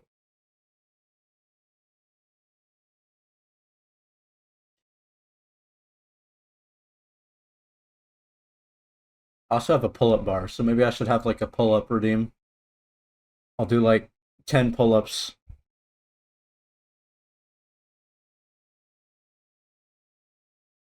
Okay. So that's the calm series of add-ons. Overall, like pretty good, but just Doctor isn't great enough to be warrant like uh putting them like too high. But he's still far above like so many like add-ons already. When the deadlift redeem, when I get like a home gym, I guess, with my illustrious streaming career money. I think I'm gonna look at the electrodes now. This I believe is the moldy electrode, otherwise known as the lollipop, um, which increases your shock therapy range by 2 meters. Which 2 meters is a fucking lot. I'll be honest. That's kind of insane to me just looking at it. But why would I want to increase the range? Is kind of just the question I'm asking. Like I get like an extra 2 meters is like really nice. Like I mean, fucking Nemesis would like like he would probably crush like 15 cars like with his bare hands just to be able to get an extra 2 meters of like range on his tentacle. But like for Doctor, it's like he's not really a killer you want to be hitting people like from a distance with because the whole point of the shock is to like get in close and prevent people from using resources like when they want to use them. So hitting someone from further range isn't going to do anything. Like they're just going to make another loop around whatever you're trying to hit them at. So, like, oh well. Like, uh, honestly, probably like high F. Like, just on account of it's not only like is it like kind of a pointless effect. It's like a low rarity version of it. So, uh, actually, that means I would probably put calm like high F as well, like higher F. Maybe I'll just swap them. Maybe like above these. Yeah. It's just pretty bad though, I'll be honest. It's not going to be like super accurate ordering like that. I feel like that's going to be crazy to try and do, but especially low tiers are probably just going to be like however I feel. Just meh. If you're in like the last like 25% of the tier, you're like considered worse than the rest. Um then the next up is the green polished electrode. Same thing, but 3 meters. Uh, just as like pointless in my opinion.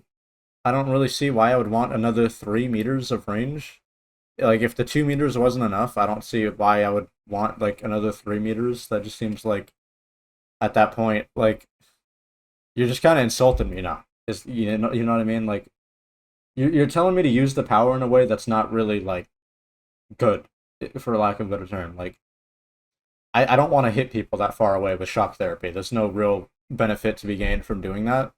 So I kind of want to put this like just barely higher. But I will say like high stimulus electrode is an extra 4 meters. And still the same thing applies where it's just like I don't really know why I would want to hit people from that far away, especially because it has no other effects to warrant running it. But I put it maybe like higher than the other ones, like by a good amount. Like maybe I'd put it above like Dark Cincture or no, like the Overdrive ones.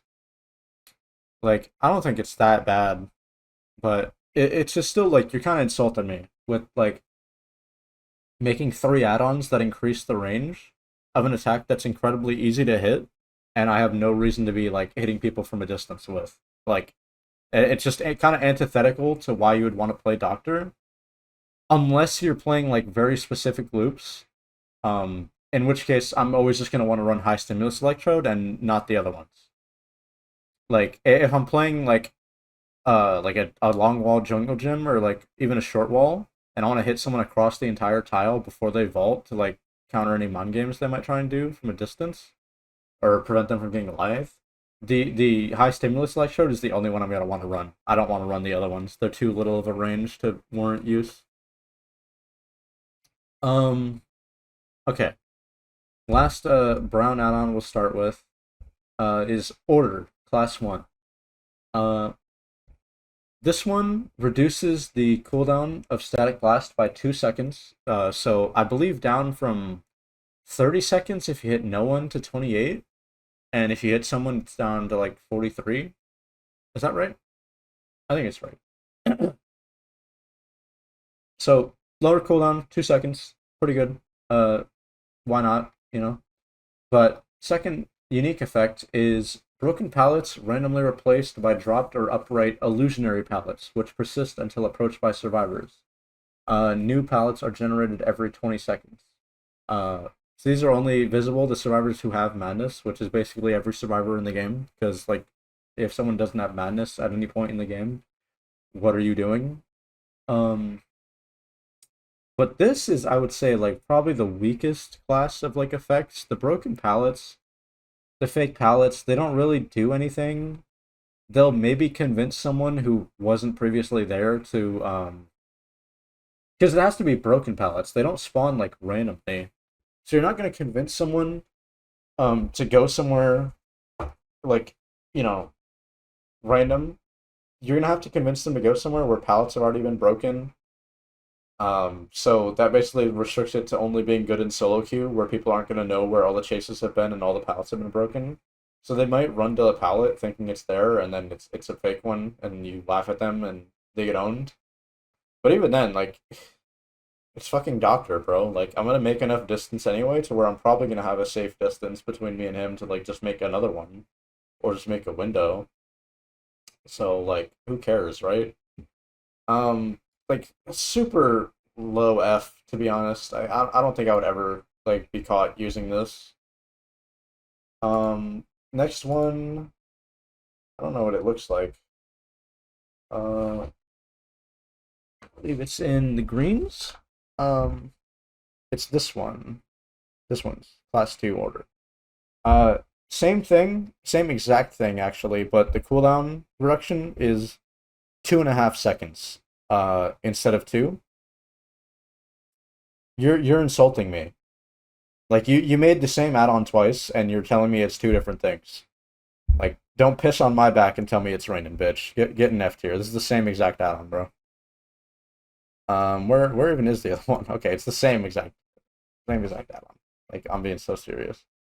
I don't know if there's like a class 3 or anything. I think there's a purple one. Okay, yeah, Order Carter's Notes. Um, Literally same thing, except the cooldown reduction is 3 seconds.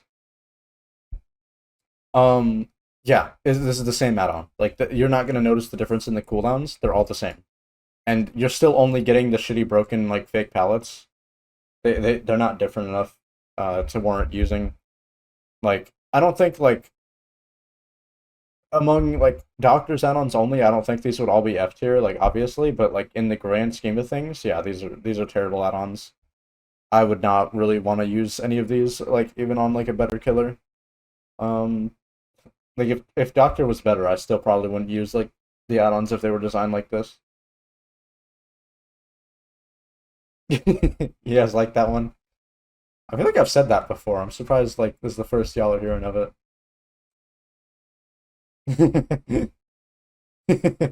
Okay.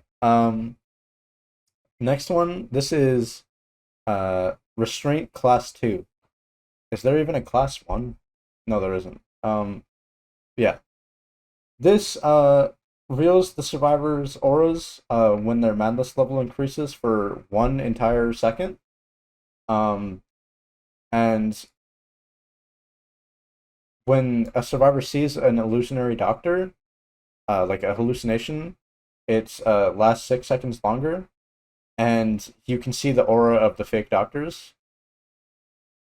Um, this is really bad. I would say this is actually probably one of Doctor's worst add-ons, just based on the description. The aura reading is so meaningless, like on terms of the hallucination doctors and the like aura reading when you get the like effect. But this sounds really bad. Just the optics on here are really bad. I'm gonna put this like low F because I know there's a higher rarity one. Um, so it's probably gonna be better. But yeah, this is terrible. Um, Hi Mac. Yes, we're doing this in killer order. So we've gotten through the first 7 so far, which is like Trapper, Wraith, Billy, Nurse, Myers, Hag, and now Doctor. Um, and so let's see Restraint Class 3. Uh, Same thing. The aura reading when a survivor's madness level goes up is now 2 seconds. Um, the aura reading of the hallucinatory doctors is not increased at all. Um, yeah, this is terrible. Like, no, it's not worse than bloodied mud or jewelry or the spoon. It's not as bad as Tombstone. I don't think it's as gimmicky as any of the Jaws. But I wouldn't say it's better than the Clappers. Like that's pretty bad. That's really bad. Um. Oh, I'm surprised to find out there's actually a purple one. Okay, there's a purple one. Restraint. Carter's notes. Same deal. But the aura reading when a survivor's madness level increases is 3 seconds instead of 2 or 1. You're not breaking out of F tier, but at least the 3 seconds of aura reading is actually competent. Like, so I'll actually probably increase that a little bit, probably into like spring range. I don't want to put the springs all together. Like it's like the same thing as Trapper's like oily coil, like almost identically. It's like I don't really want the aura reading. Like like with the like the effect isn't necessarily bad. It's just like when Mr. Boss gives Alan the little version of himself, it's just like, I don't really want this, like it's just kind of how it is. Um, and now for the really interesting series of add-ons. I think I might actually be missing a blue one. Oh, there's a. Is this Restraint 3? Don't tell me there's more of these, bro.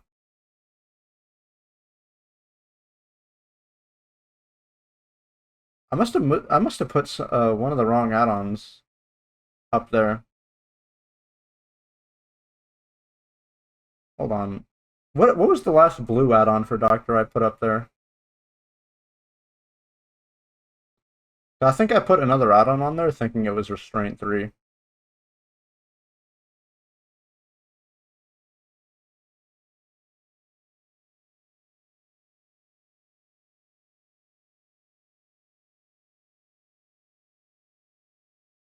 Where did the other restraints go? What the hell? Okay, over here. This is the green one.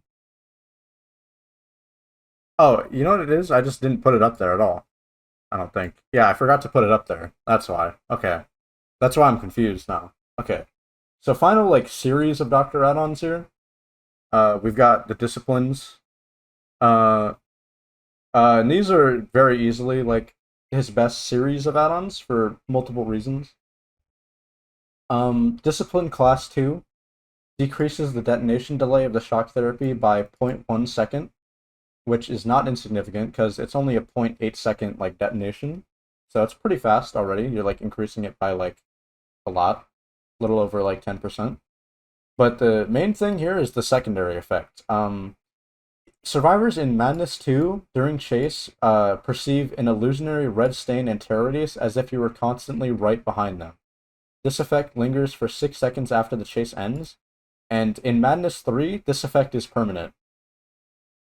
And you can also see the red stain of survivors on top of all that. Goated first effect and goated secondary effect combined together mean these add-ons are like all absurd, no matter like which one they are. They might as well all be the same add-on, let's be honest. But like obviously like the green one, it's gonna be like the lowest of the low of these. I'd probably put it like D tier. Discipline Class 3 is the same thing, but it's 0.15. I would put that significantly higher. Where did I just put it? Okay, I put it in D. I'm gonna put it like above like I'm gonna put it around calm. Like below calm. And I'm gonna put Discipline Carter's Notes, which is the same thing, but decreases detonation delay by 0.2 seconds. I'm gonna put that above I'm gonna put that below Horse. No, I'll put that probably like I'll put that around like Windstorm, to be honest. Like Doctor's still not a very great killer, but this add-on alone does like so much for the killer. I genuinely think it like hard carries this killer out of like whatever hole he would be in without it. Like if he didn't have this like effect at all, the killer is horrible. Like, but Zadon does so much because he has a faster attack. Regardless of how close he is, it's like you just your power becomes less reactable and there's less you can do against it, especially if you run like double discipline. And the secondary effect is like the only one you'll ever need. Like you'll basically have a spotlight over the survivor. The survivor won't be able to see your red stain, so you won't need to moonwalk or like they can't heartbeat read you. They can't check spot that well because like like I said, no red stain on you. The red stain is on them, so you can see them. They can't heartbeat read because it's right in their ear. It's just obnoxious. And it takes away a lot of like basic chase like fundamentals that survivors normally use. And it's so significant for that reason alone. And the next two are just they're both super F. Like I don't even know if we have to get into these. Interview tape turns your shock therapy into like a sniper beam. It's 2 meters wide and 24 meters long, so it goes a pretty fair distance. But yeah, this add-on's terrible. It just you don't need to be hitting people from that far with shock therapy. That's what Static Blast is for. That's super F. Inner scrap tape changes the the area effect of shock therapy into a ring. Um, you just get a ring around you that hits 8 meters in front of you, and it has a radius of 4 meters and a thickness of 1. It's so hard to hit people with that you need to run the Maple Knight to even have a chance of hitting anyone with it. It's awful. It's genuinely so bad. You just don't have the power. Don't use it. I don't know what they were thinking. I think the intention is that you put it with the other tape so that you have like a super shock therapy, but it's still bad. Like you just don't want to use the power like that, so I don't get it. Okay. Final thing is Iridescent King, which essentially gives you all of the secondary effects of the other like series of add-ons. You get the broken pallets, the hallucinatory terror radius, the fake red stain and chase, the illusionary doctors, and being able to see the aura of all these things. Iridescent King, legitimately goated as fuck. Probably up there with like discipline-ish. Probably not like above discipline, but I'd say like right below. Because this basically gives you all the passive benefits. You'd probably want to pair these together. This for the primary and this for all the secondaries, but like, overall nice. I would say probably even better than Iridescent King though is Iridescent Queen, which makes it so whenever you electrocute a survivor, they get like a lingering like electric charge around them, and anyone else who like interacts with that survivor or gets within a range of them is going to get shocked. Like if they got hit with shock therapy, so they're going to scream, they're going to be unable to act, and they're going to reveal their locations. So this is going to make resets harder. You're going to get so much more passive tracking. Doubling gens is going to be harder because they're going to like reveal themselves.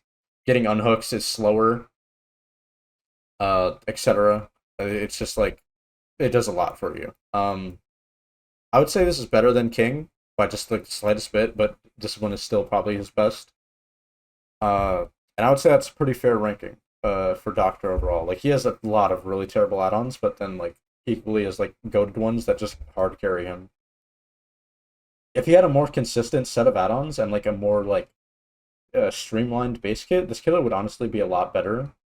But like, this the amount of slop you have to get through for his add-ons. It's just so miserable.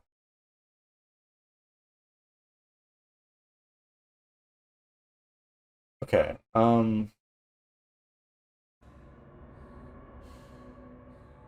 Okay. Next up is the Cannibal. But before we get into that, I gotta use the restroom again, if no one minds. We still got a lot to get through, so I'm pretty comfortable like taking so frequent breaks. Alrighty, we're back. I also might be obvious, but I played an ad because there was one just coming up like in 20 minutes anyway, so I figured I might as well.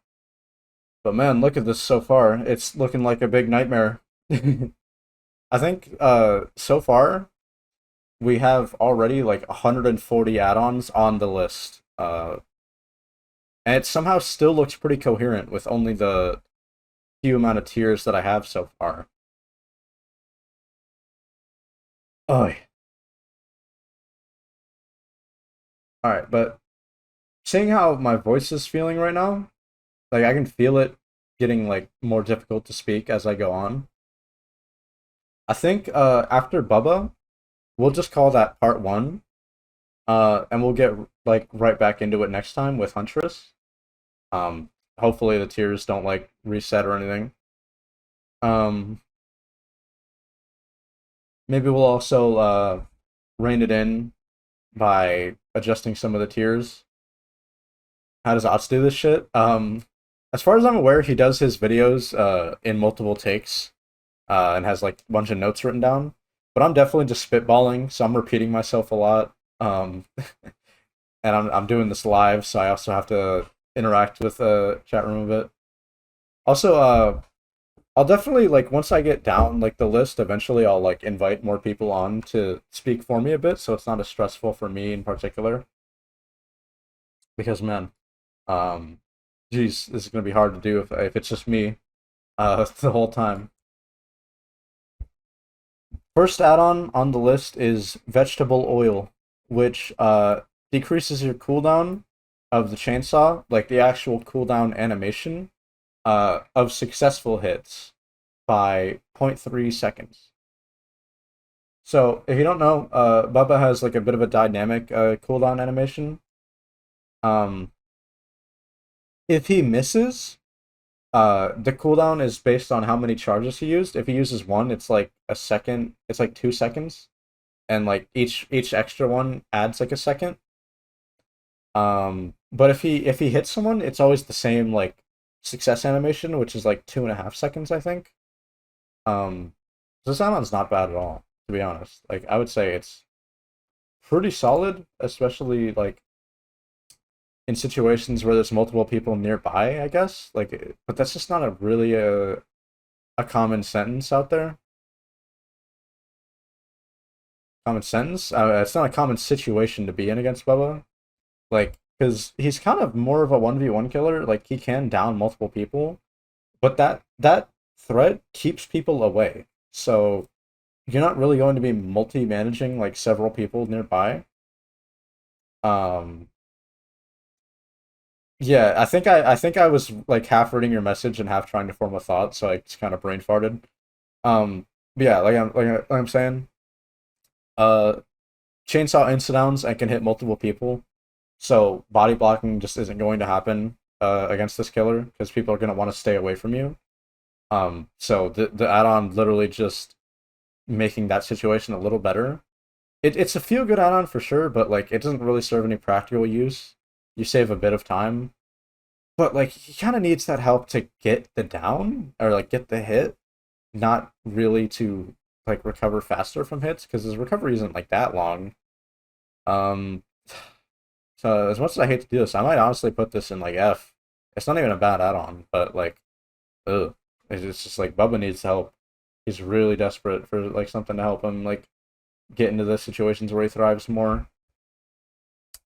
Um, Now the rest of his add-ons are really, really terrible.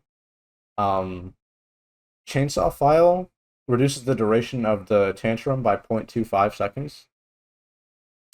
This is a miserable excuse of an add-on because you just don't want a tantrum.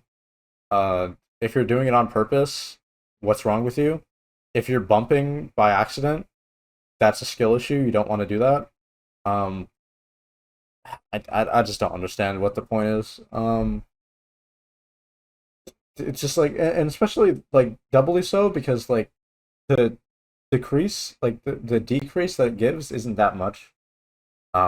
So I genuinely just I'm not seeing a purpose. I think it's like really really low F, like below like durations.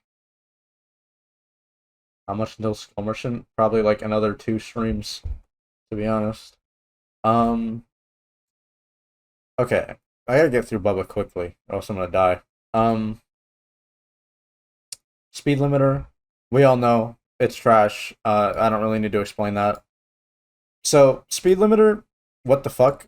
Um, it makes it so your chainsaw no longer incidowns. It's just a single health state, but at the cost of you get 100% more blood points for every time you hit someone with the chainsaw. The score event is doubled.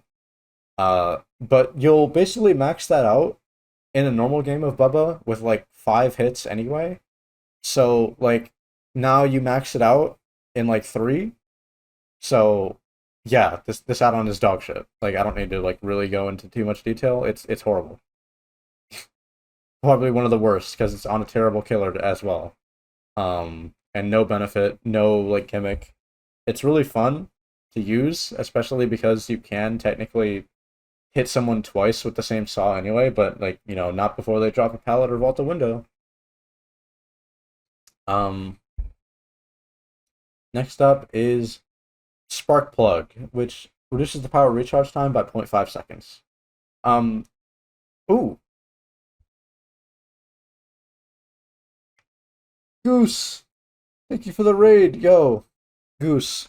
Everyone, can I get a Buratino for Goose? I think they're currently getting hit with some pre-rolls, but I think we all get the idea. Um, Hello Goose. We've gotten pretty far into the tier list since you showed up. I'm also like slowly dying at my computer. But how was your stream? How was it going? Are you playing Survivor? Playing Killer? How was it? Loving the Super F? Yeah, it's a total shit show.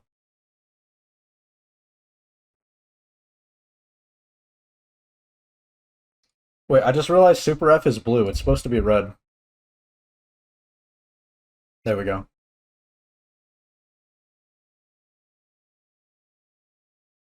Playing Knight and crying at the bugs. That's very unfortunate. I'm sorry to hear. I'm honestly like glad it's gonna take me a while to get through this tier list because like I'm not really sure what they're gonna do with Knight at this point. Because I was just thinking about that. Like, PTB changed a lot about Pyramid Head, but I think those are kind of locked in. Like, I don't think those are gonna change that much. But the Knight changes, like, they could go either way. They could get like full reverted, partial reverted, not reverted at all, and that really changes the ranking a lot. So, uh, that's gonna be like tough for me. I kind of hope by the time I get through the rest of this that he's already like changed and we can see that. Uh, but I got a fair amount of time until then anyway. It's gonna be like another like 3 streams. because I've only been able to get through 8 killers so far without feeling like I'm gonna die. So appreciate you for the raid though. Welcome in. Hope Carl Arm stays, but we'll see. Yeah, I could imagine that at least, but I don't know what they'll do with the banner changes and stuff. That just seems really bad. Are you ranking PTB, Pyramid Head, or current? I'm gonna pull up his PTB add-ons because I'm pretty sure those are staying. Um, you know, I don't really think any of those are gonna get like reverted because I don't think there's gonna be anyone nostalgic for like current Misty Days, Reign of Judgment.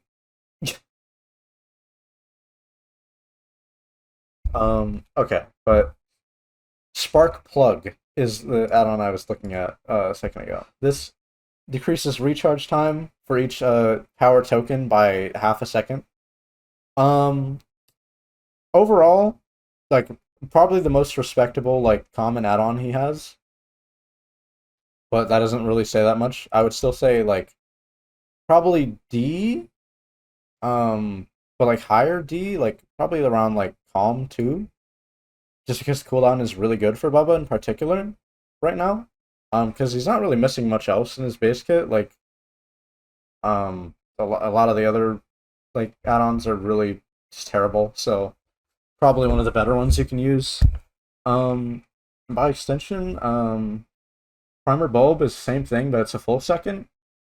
I think that's pretty damn like respectable. Like, it's probably his like best add-on or like one of his best add-ons, like for sure. Which isn't saying a lot, so I'd probably put it like fastening tools like rank. Like I think I would want to use Primer Bulb as about as much as I would want to use like you know fastening tools on Trapper. Would just say I don't want to play Trapper that often with fastening tools. So I don't really want to play Bubba that much with this. Um, hmm. Okay. Next up, we got this homemade muffler.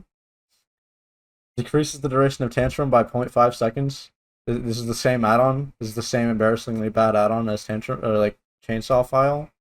I'm not gonna move it that much higher, but like at least it like has a more noticeable effect. So I guess it goes up. Like it's just Tantrum duration is just such a nothing stat. I don't really know why you would ever want to invest in decreasing it. Is the problem. Next up, we got Chili, which increases the duration of a chainsaw sprint, chainsaw dash, increase the duration of chainsaw sweep. I don't know what like terminology they use for it by 0.15 seconds per consumed token. And by extension, it just increases the window which you can do it. Um, so like overall, these add-ons used to be his best because his base kit was so short and the add-ons would increase it by so much. But now, like his base kit is like slightly longer, and the add-ons really don't increase the duration much, like by at all, like at all. Like on your third like token, you get like 0.75 seconds with this, and like 0.45 with this. Like that's just nothing. It, they got nerfed overall is the problem. So like there's less reason to use them now because the duration is technically longer base kit, but like it's just sad because the add-ons have even less reason to be used because they also give less than they used to. Like overall, your overall duration as Bubba got lower, especially when running the add-ons. I feel like he's gotten stronger, but I feel like he's gotten lower in the tier list. Yeah, it's because like his base kit got a lot better, like overall, but like the overall like maximum thresholds he could hit are lower, because his duration got cut essentially. Like the add-ons getting nerfed, uh, meant that his overall duration went down, and he has less reason to use these add-ons now. So he's kind of like just scrambling to use anything at this point, like speed and recharge, and stuff like that. So like nothing else he has really is like all that impressive. Um, so I would rank these pretty low. I would say these are like F. But this one I would say is like pretty low F. Like I'd probably run these over the clappers any day of the week, but not doesn't mean like that often. But the chili, like the purple chili, I would probably put like higher in F, like about like you know vegetable oil tier. Like not saying a lot, but it's still okay. Um, Now speaking of speed, we'll just do both the speed add-ons, the marks and the scratches. Knife scratches increases movement speed during chainsaw by 1.5%, while increasing the charge time by 10%. Uh, Legitimately, it sounds like so little to where I don't really know why I would ever want to use this. Uh, but I'm pretty sure it's actually good. Like I'm only sure like because I see it so often, and it is actually like enough to make the killer harder to react to. But it's like the charge time, man, is so horrible. Like it just I don't know. It's kind of like engravings. Like it's the same school of design as engravings, but like this killer doesn't warrant like having a longer charge time. So I just don't know.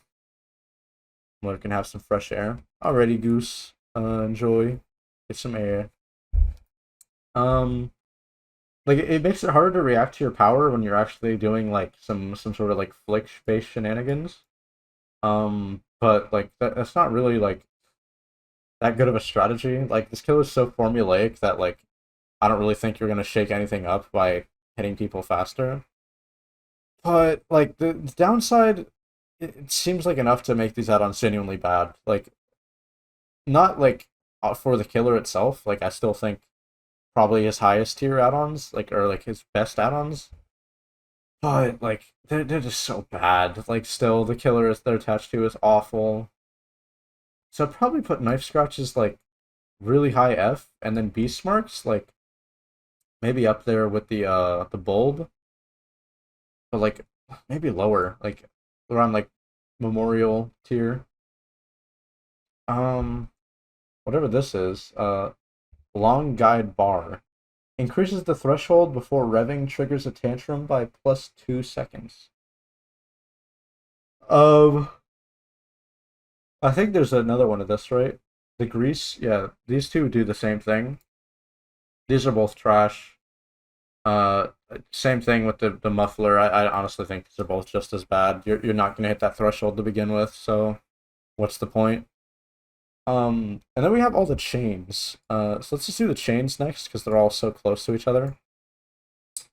Um, Begrimed chains cause the survivors hit by the chainsaw to drop their carried item.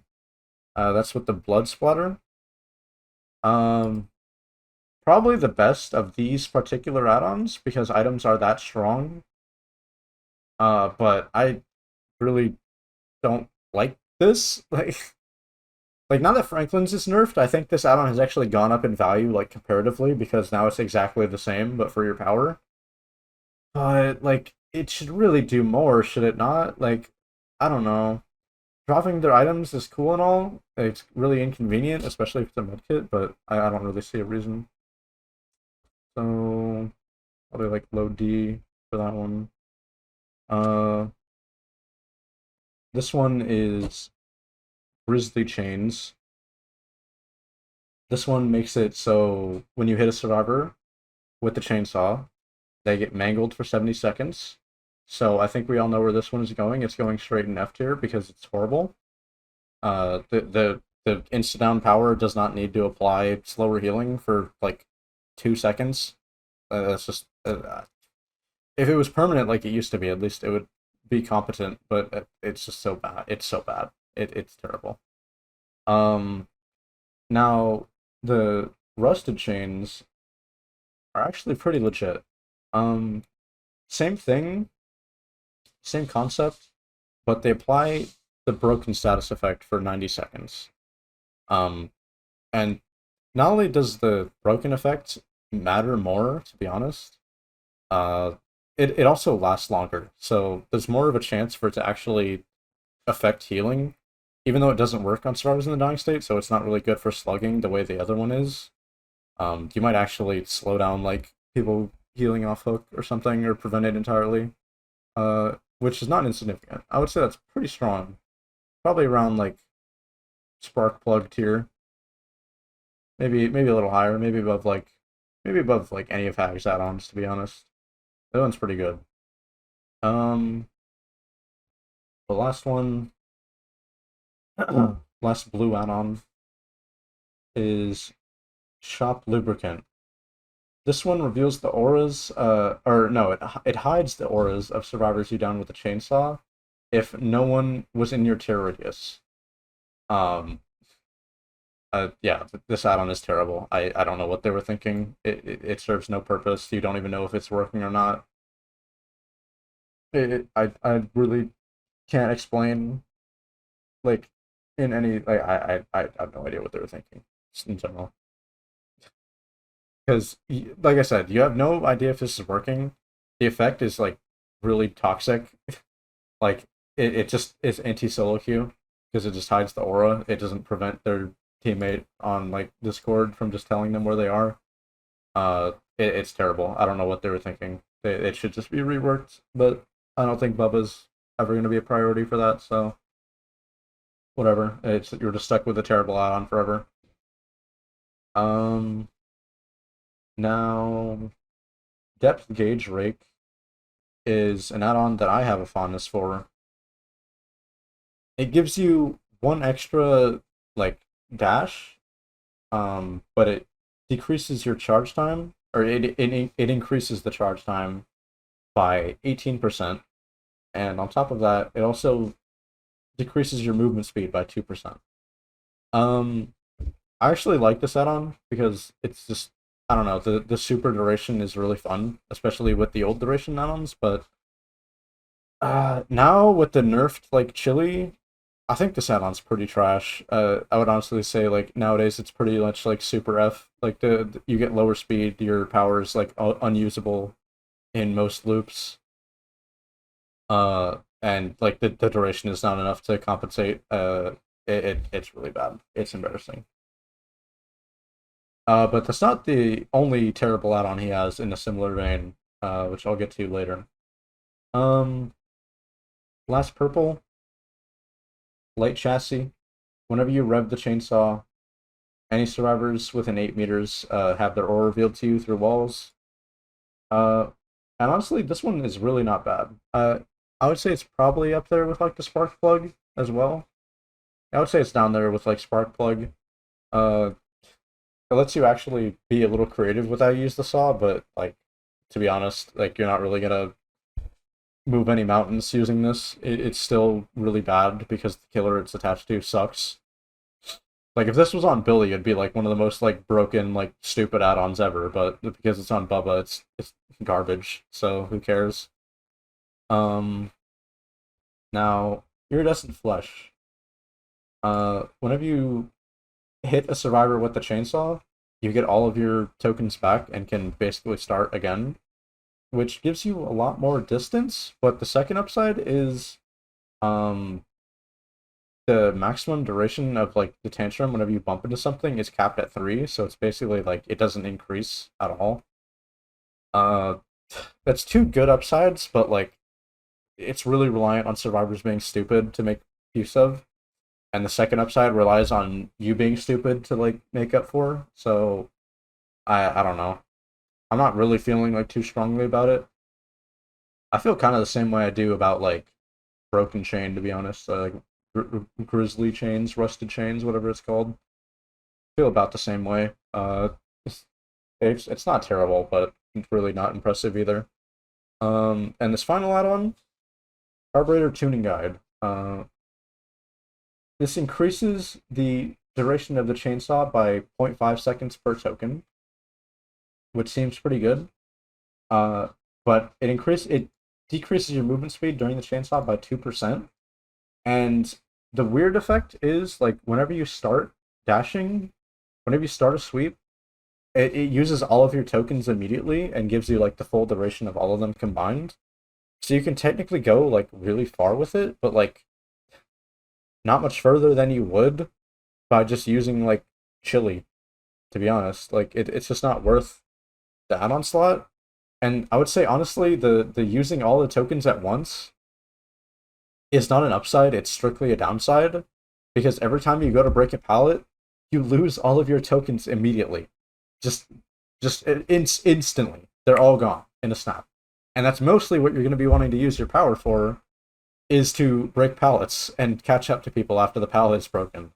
So this add-on basically just puts you on like a 12-second cooldown every time you break a pallet, and you get like nothing else out of it. Like you get like a slightly upgraded duration with like slower speed, so it doesn't matter at all. This is super F. This add-on is terrible. I've never been a fan of this add-on. I don't know what purpose it serves, but it's genuinely god awful. I maybe someone could prove me otherwise, but I've never seen anyone make good use of it. I don't see anyone use it. I don't use it. I haven't used it since it came out because apparently it's bugged. But yeah, no, it's horrible. Even if the speed wasn't like penalized, it's so terrible. Just using all the tokens at once means you just can't break pallets, and that's like the only thing Bubba's good for. Um, so yeah, that's kind of the big issue there. Okay. On that note, I'm exhausted. Uh, my throat hurts. I have a headache, and I'm hungry because I've been just talking that much. It's like triggering all of my senses at once. Either the add-on is bugged or on a dog shit killer. Yeah, like there's no winning with carburetor tuning guide there. Okay. Yeah, I would say that was a successful like first go with this. I had a lot of fun just really trying to like analyze some of these add-ons. I never really get the chance to like speak on. I don't really think anyone does. Uh and I think it's only gonna get more exciting the more like we go down the list and get to more like interesting, like fun killers I have more of an attachment to personally. But yeah, we're 1/5 of the way through this list now. We got 20% of the way there. Look at this list. We got 160 add-ons on the board so far. And we've got 640 to go.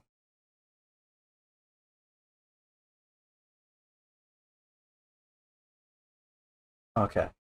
Yeah.